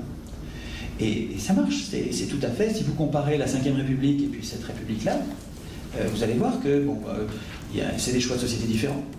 Dans la Ve République, les citoyens n'en sont pas, ce sont des électeurs qui sont des enfants politiques, qui ne décident rien, même pas les candidats auxquels, même pas les individus à qui ils désignent le pouvoir, c'est même pas eux qui les choisissent. Ça, c'est la Ve République. Puis vous allez voir, dans une constitution qui est écrite par des gens normaux, vous allez voir que c'est des vrais citoyens qui votent eux-mêmes leurs lois, avec dans les communes la possibilité de voter eux-mêmes les lois qui les intéressent, etc. Alors, je ne reviens pas sur la définition, parce que je vous ai expliqué tout à l'heure qu'est-ce que c'est que le référendum d'initiative populaire, je pense que vous avez compris. Je vais vous lire, parce qu'on n'a pas fait la photocopie, mais je vais vous lire le TAE, le traité anticonstitutionnel européen, celui de l'Union européenne. Alors c'était l'article 147 dans le TAE, donc en 2005. Je ne me souviens plus, je crois que c'est l'article 11 dans le traité de Lisbonne, mais bon, peu importe. Vous allez voir comment c'est dit. Nos élus prétendent que dans les institutions européennes, il y a un référendum d'initiative populaire et que ceux qui se battent contre sont des pisse-vinaigres, des bonnets de nuit, que nous sommes des aigris de toujours nous plaindre, alors que nous avons dans les institutions européennes, disent-ils, le référendum d'initiative populaire. Alors je vais vous lire le texte du référendum d'initiative populaire vu par les élus. On parle de l'Union européenne, des citoyens de l'Union, au nombre de 1 million au moins, ressortissant d'un nombre significatif d'États membres, peuvent prendre l'initiative d'inviter la Commission, s'il vous plaît, d'inviter la Commission. Ça veut dire qu'il n'y a pas de force contraignante. Ça veut dire que la force d'inviter la Commission, ça veut dire que la Commission fait ce qu'elle veut. C'est pas dit, et elle fera ce qu'elle veut et elle jettera à la poubelle si elle le veut, sans motivation, c'est pas écrit. Mais quand on dit d'inviter la Commission, c'est ça que ça veut dire. 1 million de citoyens peuvent inviter la Commission dans le cadre de cette attribution. Tout ce qui n'est pas l'attribution, tout ce qui n'est pas la Commission, c'est hors sujet, donc ce sera tout de suite jeté à la poubelle. à soumettre une proposition appropriée sur des questions pour lesquelles ces citoyens considèrent qu'un acte juridique de l'Union est nécessaire aux fins de l'application de la Constitution. Aux fins d'application de la Constitution. Ah ouais, donc si on veut changer la Constitution, ça c'est pas prévu. Par contre, pour mieux appliquer la Constitution, enfin ce qu'ils appellent la Constitution, ils devraient dire anti-constitution, mais pour mieux appliquer la Constitution, si on a des idées pour mieux l'appliquer, on peut... Si on veut changer la Constitution, ça on peut pas ça, hein. D'inviter la Commission. Bon, ben voilà, comme c'est fini. Après ça, la Commission, elle va, si elle trouve que c'est pas digne de la poubelle, si elle trouve que, ouais, bon, ça, elle peut éventuellement le réécrire si elle veut, elle fait ce qu'elle veut avec, elle peut le réécrire à sa sauce, et elle va le passer au Parlement. Et le Parlement, il fera ce qu'il veut. Le Parlement, ils vont en discuter, on s'en fout. De toute façon, après ça, c'est fini, quoi. Nous avons le droit d'inviter la Commission à transmettre au Parlement le texte, et puis, voilà. Attendez, un référendum d'initiative populaire, c'est pas ça. Un référendum d'initiative populaire, un petit nombre d'entre nous, posons une question au peuple entier sans que les corps constitués puissent s'y opposer. Sans que les corps constitués puissent s'y opposer ou changer une virgule. Et si le peuple décide que oui, c'était une bonne question, et il décide que oui, et le texte qui est mis au vote a force de loi supérieure à toutes les autres lois. Ça a une force de référendum. Alors, Pierre, tu as l'article 11 de la Constitution, s'il te plaît? Je l'ai toujours avec moi d'habitude, mais la version que j'ai, par exemple, je vais vous lire maintenant. Vous devez l'avoir si vous avez imprimé le document 3, là, 03 texte, et je vais vous lire l'article 11 de notre Constitution française, enfin notre anti-Constitution française, vous allez voir, c'est fandard. Vous allez voir, c'est marrant. C'est une constitution, en général, c'est pas marrant. Enfin, c'est marrant, c'est rire jaune, quoi. L'article 11, dans notre Constitution, c'est celui qui prévoit le référendum. Jusqu'ici, jusqu'à il y a 2 ans, il était prévu dans la Constitution que le référendum à l'initiative du prince, c'est-à-dire du président de la République. C'est précisément le type de référendum le plus dangereux pour le peuple. Le peuple a tout à craindre du référendum à l'initiative du prince. Pourquoi? Parce que le prince, bien sûr, a intérêt à avoir un peuple qui le plébiscite, qui l'acclame, qui le porte au nu. Et le prince, évidemment, s'il est à l'initiative du référendum, va choisir les questions. Il n'est pas bête, hein, c'est pas parce qu'il est prince qu'il est idiot. Il va choisir les réponses qui, naturellement, nous conduisent à dire « ouais ». Et après ça, le prince peut verrouiller et supprimer toutes les libertés. Il peut faire à peu près ce qu'il veut pendant l'état de grâce qui va suivre en disant « le peuple vient de m'acclamer. Attendez, qui êtes-vous pour me parler sur ce ton, moi qui viens d'être acclamé par le peuple ». Voilà le danger du référendum à l'initiative du prince. J'attire votre attention là-dessus parce que j'ai des copains de gauche, vraiment, et de vraie gauche, hein. Il n'y en a pas beaucoup, mais il y en a. Des copains de gauche qui se méfient comme de la peste du référendum. Et de tous les référendums, en disant que les référendums sont césaristes. Les référendums qui sont césaristes, c'est les référendums à l'initiative du prince.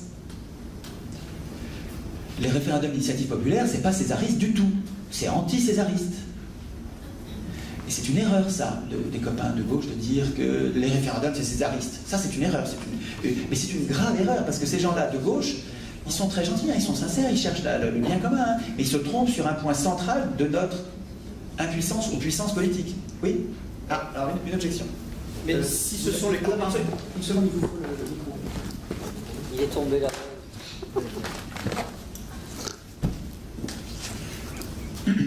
Alors, juste une réflexion, mais si ce sont les amis du prince qui lancent le référendum? Alors, on ne peut pas se mettre à l'abri de tout, mais effectivement, si on a l'institution du référendum d'initiative populaire, on risque, évidemment, et vous faites bien d'y penser, les référendums à l'initiative des amis, des élus et du prince. Mais si vous voulez, ce danger-là existe. Mais il faut se rendre compte que ce référendum, cette situation que vous décrivez dangereuse, elle va se perdre dans un océan de référendums d'initiative populaire sur d'autres sujets ou sur les sujets contraires. C'est-à-dire que le référendum à l'initiative du prince, vous allez en avoir un tous les 36 du mois. Vous allez en avoir un tous les 10 ans. Vous allez en avoir un de temps en temps qui est juste le temps de légitimer le bonhomme, et puis après c'est fini. Là, si on se fait enfler par les amis du prince parce qu'ils ont fait leur campagne, et on s'aperçoit qu'on s'est fait enfumer par ces gens-là, la mécanique du référendum d'initiative populaire va nous permettre, moyennant une campagne raisonnable, qui n'est pas une campagne colossale où il faut qu'on réunisse des millions de personnes, puisque le référendum d'initiative populaire, c'est un petit nombre de personnes qui peut déclencher, on va pouvoir réagir, corriger le tir dès l'année suivante.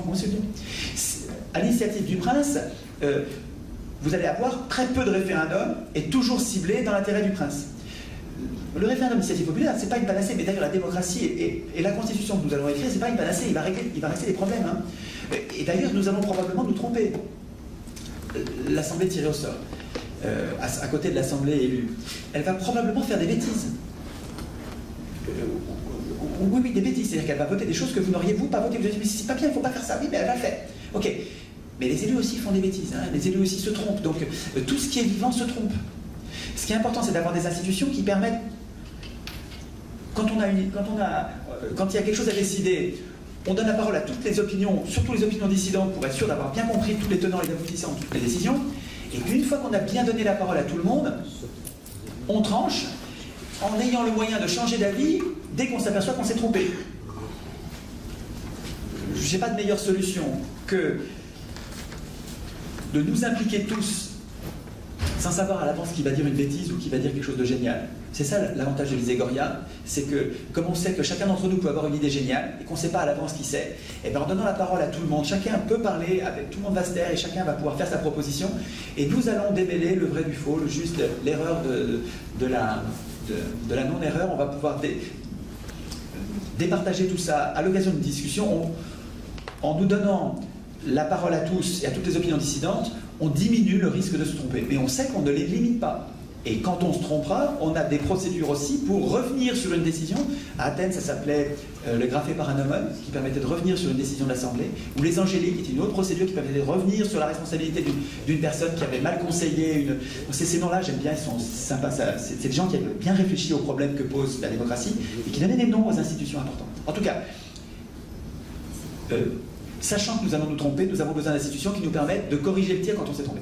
À l'initiative du prince, quand on va s'apercevoir qu'on s'est fait tromper, si on n'a que le référendum à l'initiative du prince, c'est une catastrophe pour nous. Parce qu'on va nous renvoyer dans les dents à chaque révolte, mais souvenez-vous que le prince a eu l'assentiment du peuple. Oui, est-ce que je ne me fous pas de vous quand je réponds? J'ai répondu suffisamment. Vous ne me dites rien. Si vous trouvez que j'ai mal répondu, je suis passé à côté, j'ai fait une pirouette, revenez à la charge, hein, on est entre nous, c'est pas la télé. Hein. La télé, vous savez, vous posez une question, et puis si le gars il répond à côté, il se fout de vous, quoi, hein, il botte en touche, et puis vous ne pouvez pas reprendre le truc. Si vous trouvez que j'ai mal répondu, n'hésitez pas, hein, je ne cherche pas à avoir raison, je cherche à ne pas me tromper.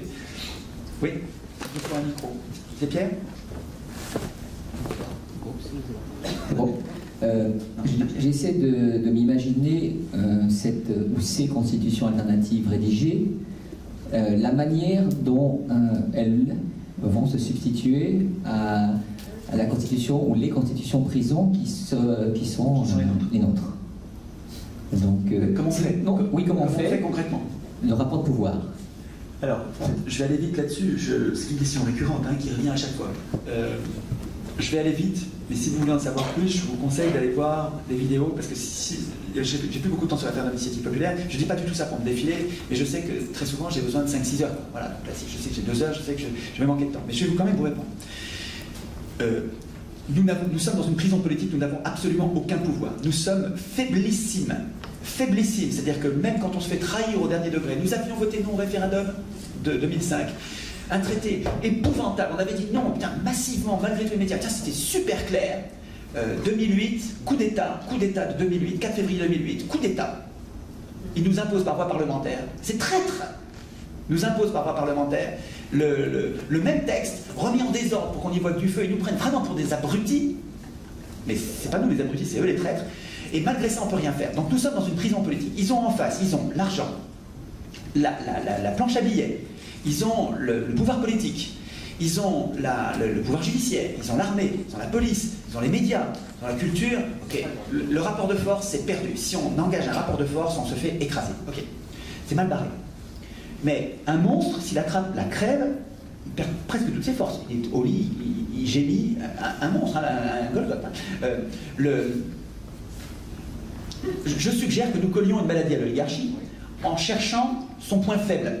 Nous sommes très nombreux, mais nous sommes faibles surtout parce que nous sommes désunis et parce qu'on ne s'en prend pas aux causes, on s'en prend aux conséquences. On s'en prend à la catastrophe nucléaire, on s'en prend à la catastrophe écologique en général, on s'en prend à la corruption, on s'en prend au sabordage monétaire, on s'en prend aux injustices dans l'entreprise et au droit féodal qui règne, qui ne protège que le propriétaire contre les travailleurs, etc. etc.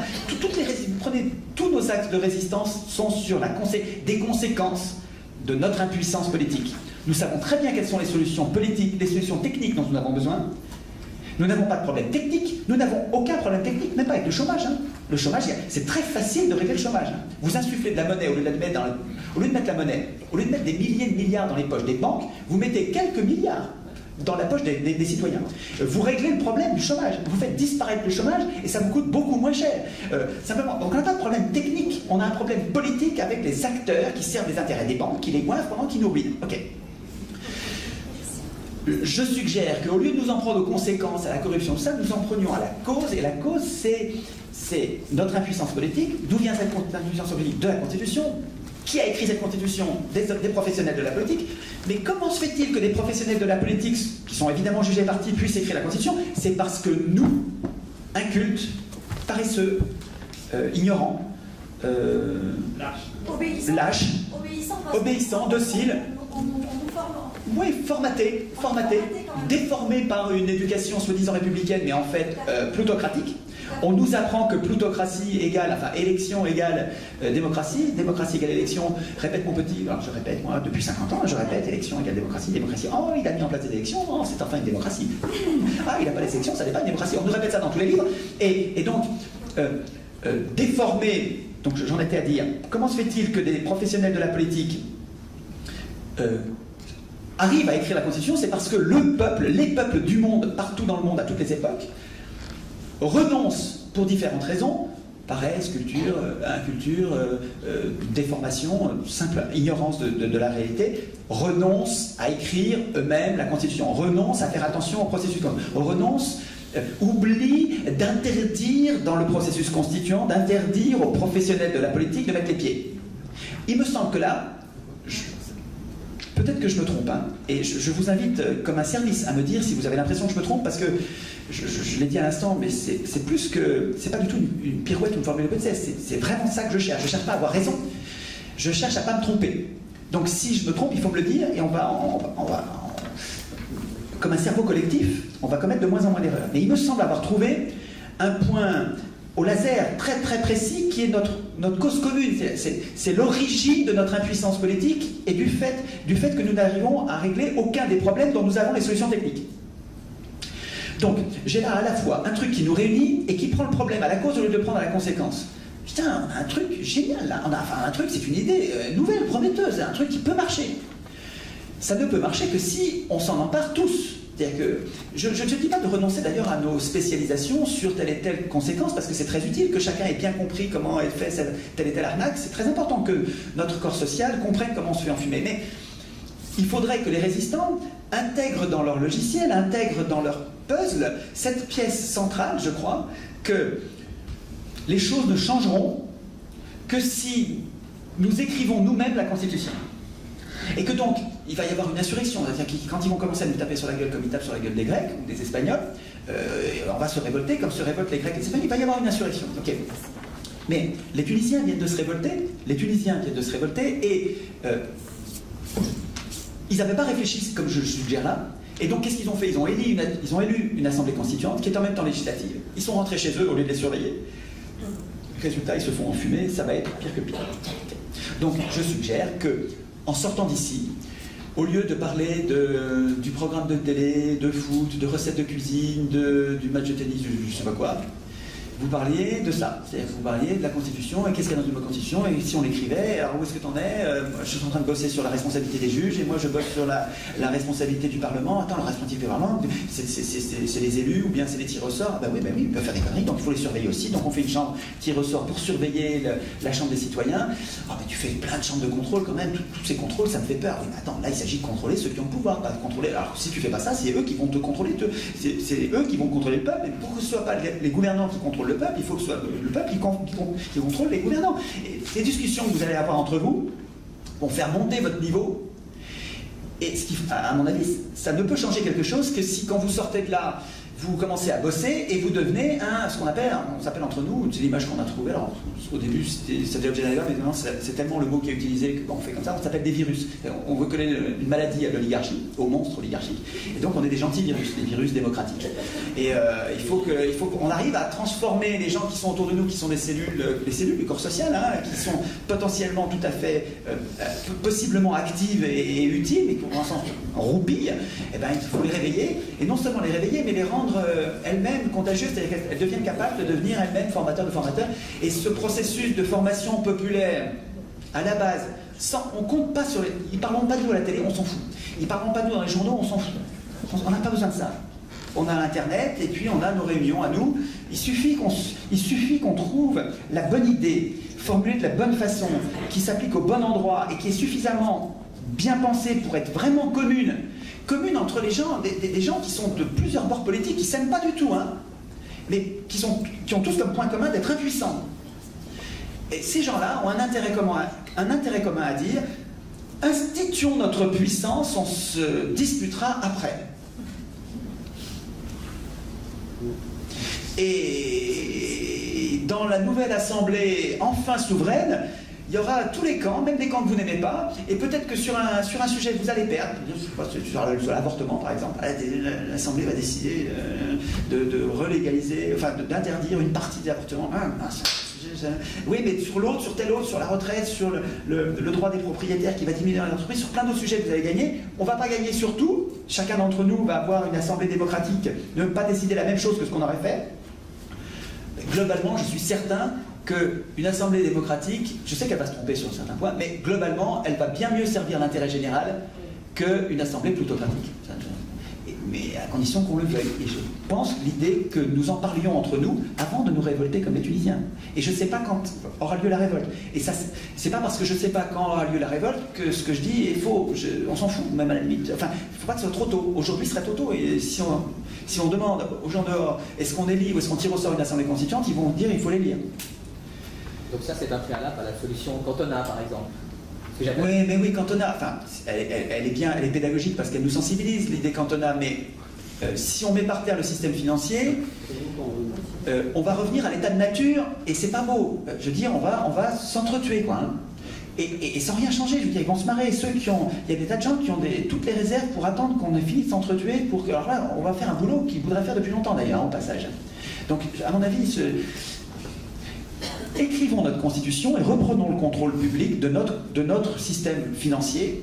On va nationaliser tous ces organes financiers, on va les nationaliser, mais il faut d'abord qu'on institue notre puissance politique. Et ils sont trop forts en face pour que si on est une poignée, même si on est 1000 fois plus que ce qu'on est là, c'est-à-dire si on est 50 ou 60 000, ça ne suffira pas du tout. Il faut qu'on soit 60 millions. Plus même, il faut qu'on soit même des milliards en Europe. Mais vous allez dire, des milliards, on n'y arrivera jamais. Si chacun fait, voilà, je me lève la main, j'en vois plein des gens. Si vous commencez à faire pareil, ça va marcher de la même façon. Il n'y a pas de raison. Je ne suis pas du tout un surhomme. Je suis quelqu'un de banal comme vous. Juste, je bosse. Voilà, donc je bosse, donc je progresse. Quand vous allez commencer à bosser, vous allez voir, vous allez progresser. Et je vous suggère, j'ai trouvé l'idée à Bruxelles il y a 15 jours. Il y avait une conférence, il y avait plein de monde. 300, 350, c'est super, c'est très actif, très très intense, et j'ai trouvé une idée, je leur ai dit, mais si on faisait comme la nature, vous savez, la nature elle essaye tout, et puis ça marche pas, ça marche pas, ça marche pas, ça marche pas, ça marche pas, ça marche pas, ça marche pas, ça marche pas, ça marche, ça marche, et c'est en essayant plein de trucs, faites des petites assemblées chez vous, la même que celle-là, mais en beaucoup plus petit, une assemblée de copains, puis vous filmez.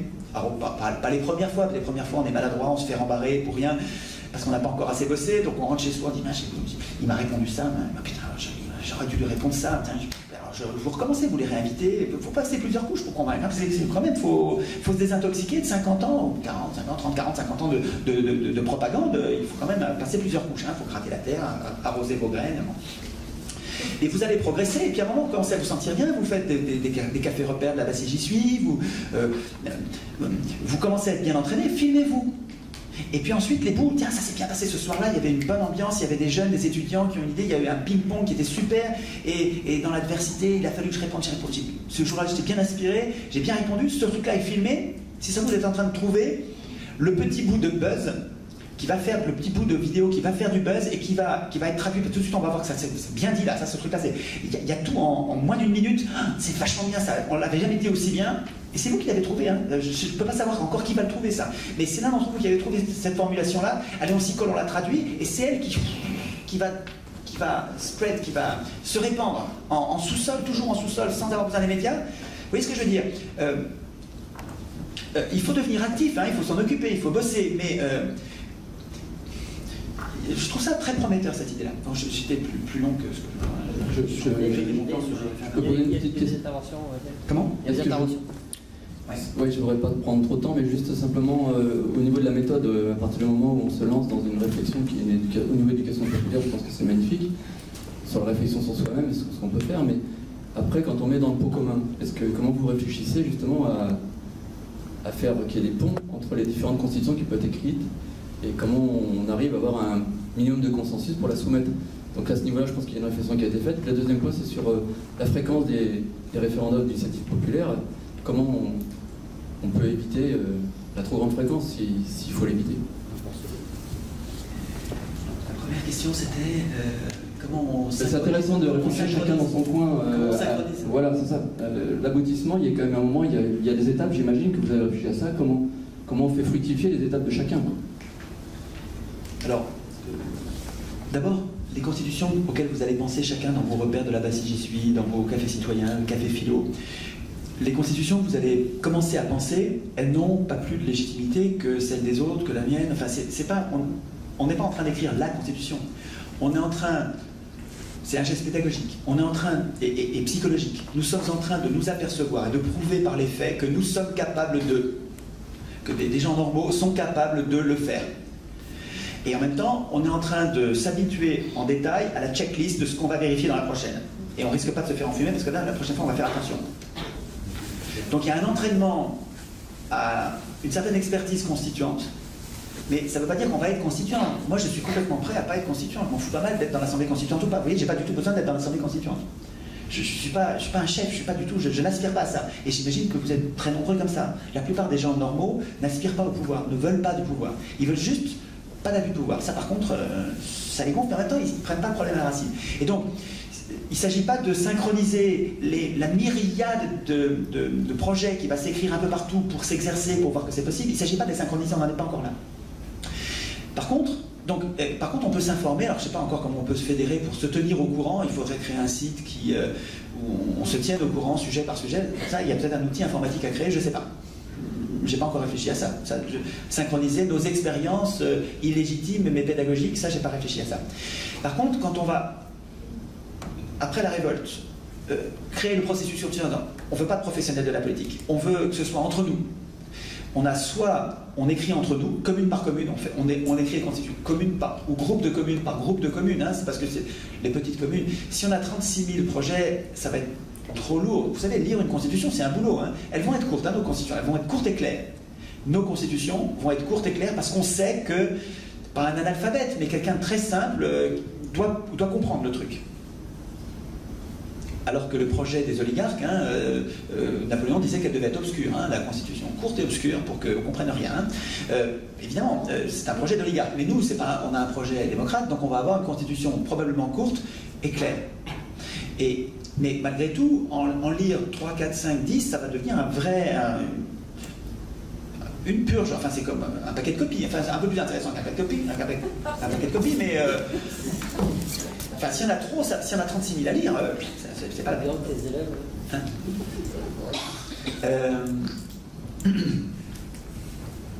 donc, ce ne sera pas dans les 36 000 communes, on va avoir des regroupements de communes probablement. Mais déjà, si c'est par département, s'il y a une assemblée constituante par département, ou 2 ou 3 par département, c'est déjà bien. Hein. Et à ce moment-là, c'est tous ceux qui veulent y participer, ça fera des grandes assemblées par département. Il faut réfléchir au degré. Ou bien on tire au sort une assemblée constituante. C'est les 2 voies que je vois pour avoir une assemblée désintéressée. Et effectivement, si on décide de l'écrire nous-mêmes, département par département, commune par commune, il va y avoir un problème de synchronisation. À mon avis, il faudra qu'il y ait une chambre centrale. Je sais que je vais vous embêter si je dis qu'elle est à Paris, mais comme tous les trains, toutes les voies de communication, tout est fait pour communiquer à Paris.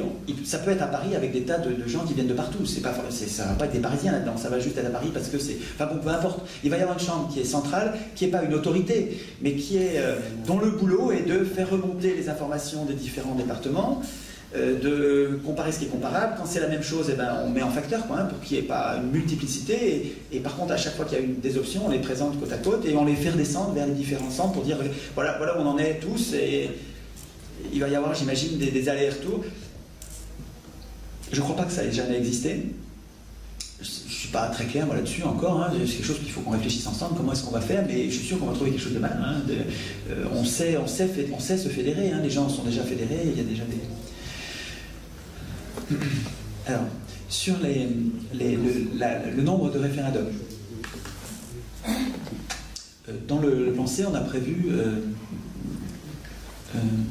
2 jours qu'on appelle la fête du référendum, qu'on a mis un la nuit du 4 août, enfin le 4 août, comme jour symbole, et puis 6 mois à 6 mois d'écart du 4 août, il y a le 4 février. Vous vous souvenez du 4 février 2008, le jour de la haute trahison? Maintenant, on met une autre fête du référendum pour que plus jamais ça n'arrive. D'ailleurs, je vous rappelle que, je ne sais pas si vous savez, mais si vous écoutez Guillemin, je vous conseille d'écouter Henri Guillemin. Henri Guillemin, G-U-I-2-L-E-M-I-N. Une pure merveille. Il n'y a rien de plus jouissif à écouter que les conférences de Guillemin. Un historien, un gars gentil, patient, un historien des pauvres, quelqu'un qui va vous expliquer, il est très précis, très savant. Peut-être qu'il se trompe quelquefois, mais on vérifiera, on recoupera, mais vous verrez que la plupart du temps, c'est très très très utile ce qu'il nous apprend. Ce gars-là nous explique la Révolution française, Napoléon, scrapule de Napoléon, salopard de Talleyrand, nous explique la Commune de Paris, la guerre de 1870, la Commune de Paris de 1871, nous explique l'avant-première guerre mondiale, essentiel pour comprendre aujourd'hui tout ça, essentiel pour comprendre aujourd'hui, c'est la même chose on a les mêmes affreux qui s'appelaient centre-gauche. Les affairistes et les banquiers pendant la Troisième République. Les affairistes et les banquiers, ceux qui déclenchaient les guerres. Quand la foule commençait à bouger à Paris et commençait à se lever pour envoyer ces jeunes gens qui avaient le sang trop chaud, les envoyer loin de Paris, ils déclenchaient les guerres et ils s'appelaient centre-gauche. Et c'était les affairistes et les banquiers, des royalistes qui ont mis en place la République. Des royalistes, 600 royalistes, qui ont voté la République en disant... après avoir été convaincu par Thiers que c'était bien mieux que la monarchie, c'était bien plus malin, c'est impossible de lutter contre ça. Ils avaient bien compris que c'est impossible de lutter contre la volonté générale. Nous sommes la volonté générale, nous sommes le peuple, nous sommes la nation. Donc ce sont des royalistes qui ont mis en place ce régime plutocratique contre lequel nous n'arrivons pas à résister. Et donc c'est Guillemin qui vous explique ça, qui explique l'avant-première guerre mondiale et l'avant-deuxième guerre mondiale, toute guerre inutile, des guerres voulues pour des raisons intérieures, des raisons de politique intérieure de riches qui ont peur des pauvres. Ce que nous explique Guillemin, c'est que... Je sors complètement de mon référendum d'initiative populaire. Mais bon. Ce que nous explique Guillemin, c'est que les plus riches, ce qu'on appelait les possédants, Lafayette les appelait les honnêtes gens,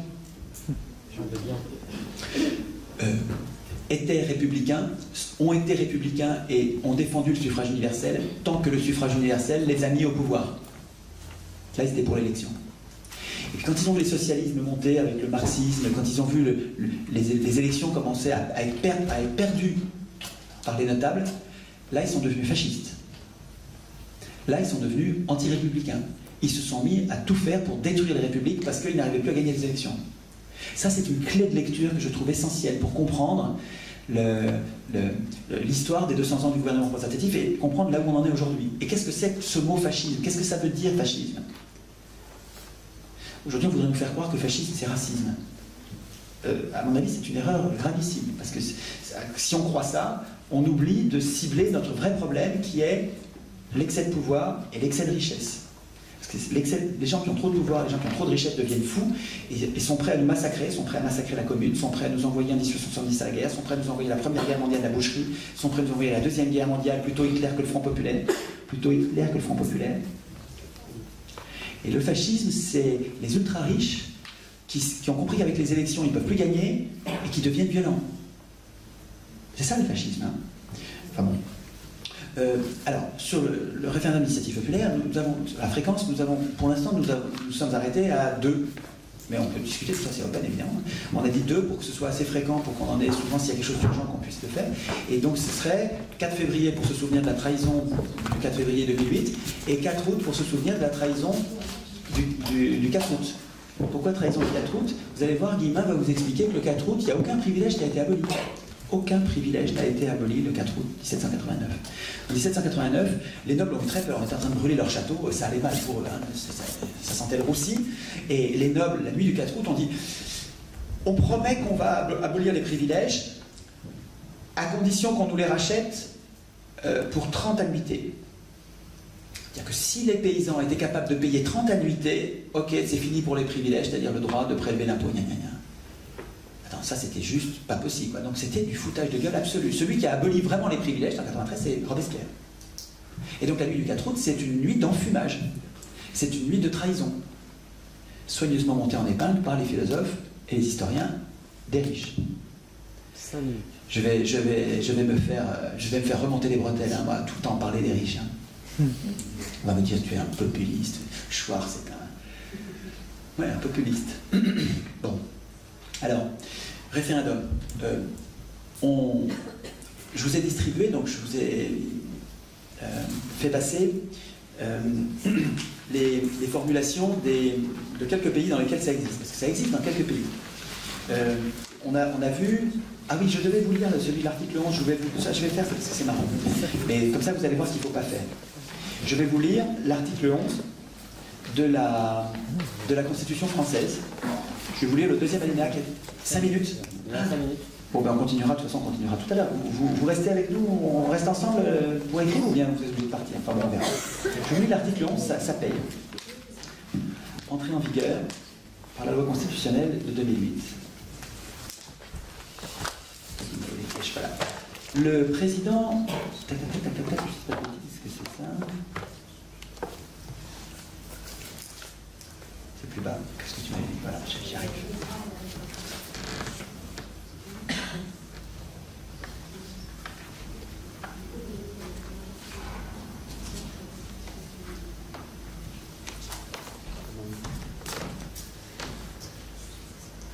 Voilà. Il s'agit du référendum, disent les politiciens, le métier. Il s'agit d'un référendum d'initiative populaire. Un référendum portant sur un objet mentionné au premier alinéa, c'est-à-dire le référendum qui existait césariste avant. Donc c'est une extension du premier référendum qui existait, mais maintenant c'est l'initiative populaire. Un référendum portant sur un objet mentionné au premier alinéa peut être organisé à l'initiative d'un 5e des membres du Parlement.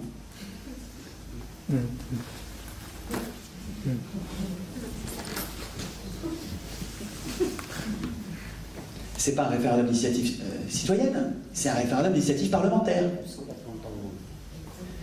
Alors, soutenu par un 10e des électeurs, mais qui n'ont pas l'initiative, et qui soutiennent, qui ne peuvent pas faire ça tout seuls, qui peuvent le faire qu'avec les parlementaires. C'est un référendum d'initiative parlementaire. C'est normal, c'est des parlementaires qui l'ont écrit. Les parlementaires ont un intérêt personnel contraire au référendum d'initiative populaire. Il n'y a que nous qui sommes capables d'écrire un référendum d'initiative populaire digne de ce nom. Donc il faut qu'on s'y colle. Et si on ne s'y colle pas, on ne l'aura jamais. Alors, il y a d'autres pays quand même où ça existe, mais avec des restrictions, vous allez voir. Celui où ça existe vraiment pour de bon et pour du sérieux, c'est en Suisse. Enfin, ouais, il y a des limitations aussi, hein, mais en Suisse, c'est quand même un vrai. Je cherche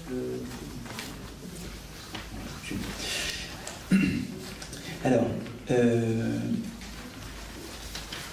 là c'est à l'envers, puisque vous avez la page 15 avant d'avoir la page 14. Donc commençons par la page 14. Page 14, la colonne du milieu, c'est le référendum au Venezuela. Donc au Venezuela, c'est assez mal traduit, mais je vais vous attirer votre attention sur quelques points. Donc la colonne du milieu, c'est Chavez qui donne, ce tyran, vous savez, qui donne à son peuple la possibilité de le foutre dehors de sa propre initiative. Il y a 4 articles et il y a 4 référendums législatifs, abrogatoires, révocatoires et constituants. Il y a les 4. En général, ça ne se passe pas comme ça dans les tyrannies, mais bon. Alors, j'attire quand même votre attention sur le fait que ce n'est pas parfait. Hein. Il y a des sujets, il ne faut pas qu'on fasse la même chose qu'au Venezuela quand même. Dans l'article 71, vous voyez où je suis? Je suis au milieu, au début là. Les matières approuvées par la majorité des membres ou à la demande d'un nombre qui ne saurait être inférieur à 10% des électeurs. Donc ça veut dire que lui, il met un seuil assez haut. Le référendum de l'article 71 doit être déclenché par 10%. Ça, c'est beaucoup. Ça, c'est beaucoup. On en reparlera, si vous voulez, en petits groupes. Pourront être également soumis à un référendum. J'avais mis des coups de stabilo sur une autre feuille, donc là, il faut que je le relise parce que je n'ai pas ma feuille avec mes stabilos.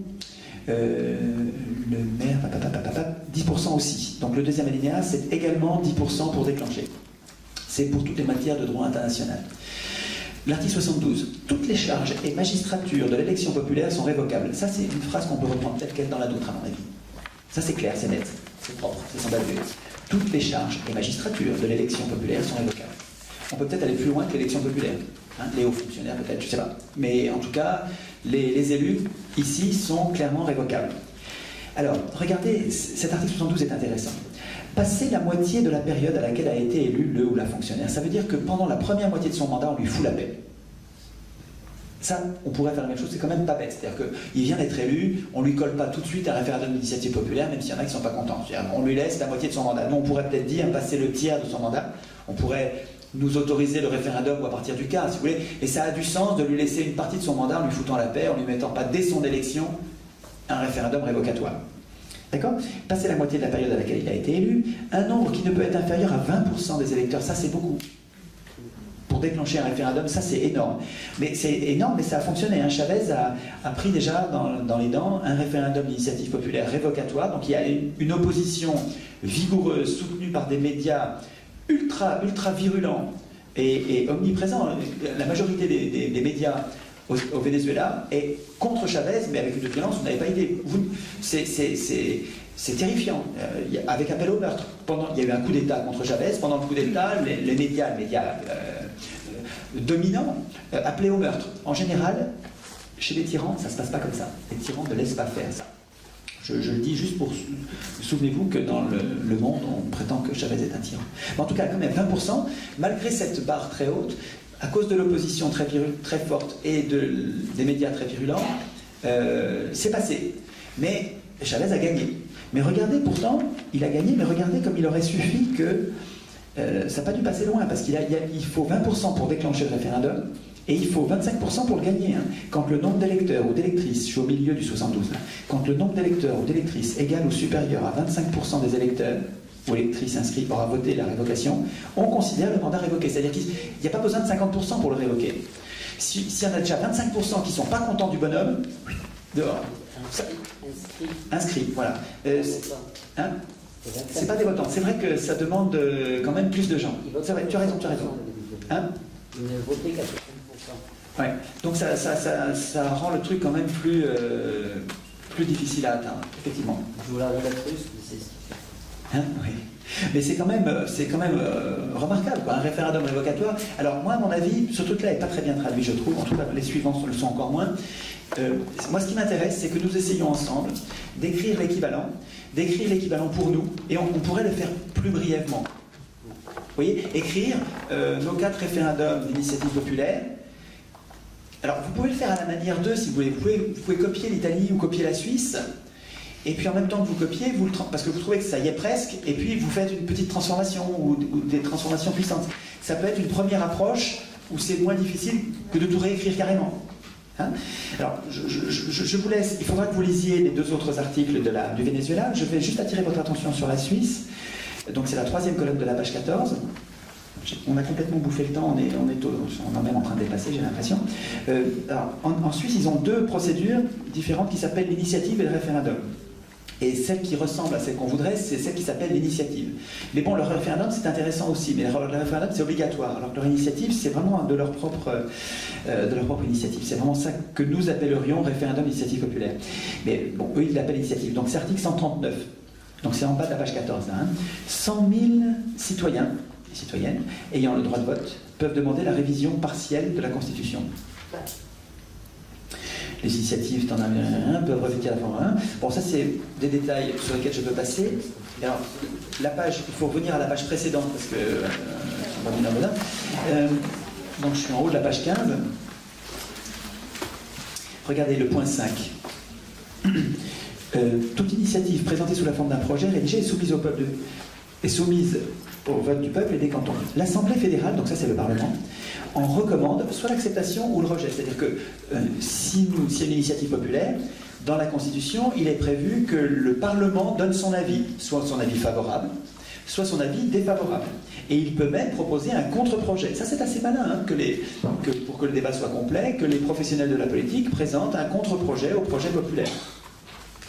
Et argumenter, tout ça c'est avec des débats, c'est très intéressant. Hein. Oui, alors regardez, le peuple et les cantons, donc je suis point 6, le peuple et les cantons votent simultanément sur l'initiative et le contre-projet, donc ils votent sur les deux. Le corps électoral peut approuver les deux projets à la fois, il peut indiquer quel projet l'emporte, au cas où l'un des deux serait accepté, et si l'un des projets obtient la majorité des votants et l'autre la majorité des cantons, aucun des deux n'entre en vigueur. Là, vous voyez que dans la Constitution, on peut, si on veut, entrer dans le détail des cas de figure, parce qu'il faut qu'on réfléchisse pour savoir... Tout va pas se passer de façon simple. Quelquefois, il va y avoir des combinaisons et que nous avons intérêt à prévoir là, si on ne veut pas se faire enfumer au moment de l'exécution de la Constitution. Donc si on le prévoit dans la Constitution, ça a plus de chances de se passer comme on l'a pensé. Qu'est-ce qu'il y avait dans l'article 140 référendum? Étienne, vu qu'on a dépassé le temps... Complètement. On a complètement, affreusement dépassé. Je pense qu'on va avoir l'espace à côté... Je vous laisse finir, je vais aller voir à côté. Oui, ça marche, comme ça me donne encore 5 minutes. Oui, je voulais insister sur des limitations que je trouve contestables.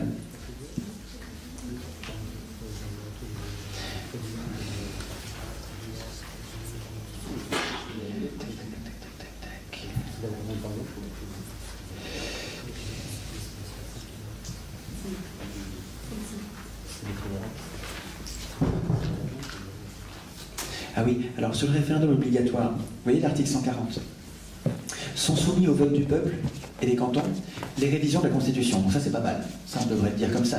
C'est-à-dire que les révisions de la Constitution, quelles qu'elles soient, même si on change une virgule, il faut qu'on dise par référendum si on est d'accord ou pas. Ça c'est bien. Mais regardez comme ils disent ça. Sont soumis au référendum obligatoire, je suis au point B du 140 là. Hein. Donc première colonne de la page 15. Sont soumis au vote et des cantons de façon obligatoire l'adhésion à des organisations de sécurité collective, donc ça c'est comme l'OTAN, ou à des communautés supranationales. Donc ça c'est soumis à référendum obligatoire. Mais vous allez voir que le facultatif, dans le 141, le référendum est facultatif pour les traités internationaux qui sont d'une durée indéterminée et qui ne sont pas dénonçables, qui prévoient l'adhésion à une organisation internationale. Attends, il ne faut pas que ce soit facultatif là. Donc, il faut, alors à mon avis, il faudra arriver à le dire de façon peut-être plus lisible, parce qu'il faut vraiment un moment pour rentrer dans le texte, pour comprendre ce qui est facultatif, obligatoire, avec des traités qui ont été... il y avait quelque chose, j'avais mis un coup de stylo, j'arrive pas à le retrouver. Ah si, le voilà. Comment ? Vous pourriez commenter le 141C sur les lois d'urgence. Les lois fédérales déclarées urgentes qui sont dépourvues de base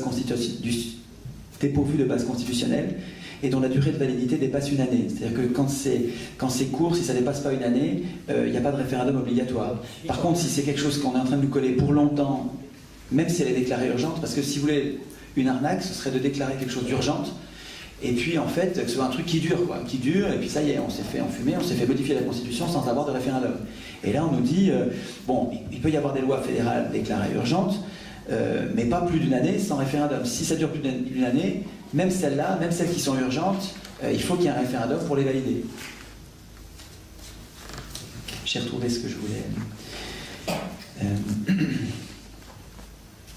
C'est dans la Constitution italienne, donc dans la dernière colonne de la page 15. Il est parti, Pierre, ouais. Dans la colonne Constitution de l'Italie. Regardez, ça c'est pas très long, hein. Celle de l'Italie c'est la plus courte. Article 75. Un référendum populaire est fixé pour décider l'abrogation totale ou partielle d'une loi ou d'un acte ayant valeur de loi lorsque 500 000 électeurs ou 5 conseils régionaux le demandent. Le référendum n'est pas admis. Ça me canule, ça. Je trouve que ça, on ne devrait pas mettre ça. Le référendum n'est pas admis pour des lois fiscales et budgétaires, d'amnistie et de remise de peine, d'autorisation à ratifier les traités internationaux. Mais qu'est-ce que c'est que ce truc? Moi, je barrerais ça, non? Je vous laisse le relire tranquillement. C'est italien. T'es pas bien, ça, non? Je suis sûr que c'est un élu qui a écrit ça. C'était pour, voilà, pour que les amnisties de mafieux ne puissent pas faire l'objet d'une protestation populaire, ça. Hein. On est d'accord, je suis un paranoïaque excessif, ou bien il faut le virer, ce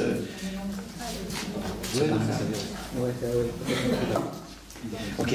Il ne faut pas qu'on crée de problème. Fin de la période d'explication de l'intérêt d'écrire nous-mêmes une constitution. Et si vous voulez, tout ça n'aura un sens et ne pourra changer quelque chose que si on est effectivement capable d'écrire une constitution. Je vous propose de vérifier, d'essayer, de commencer. Et de l'expérience qu'on va faire tout à l'heure, je ne sais pas combien de temps ça va durer, 1 heure, 2 heures, je ne sais pas, peu importe en fait, mais qu'on commence quoi. De cette expérience, on verra si le perchoir rêve complètement ou bien si c'est un truc qui est possible quoi.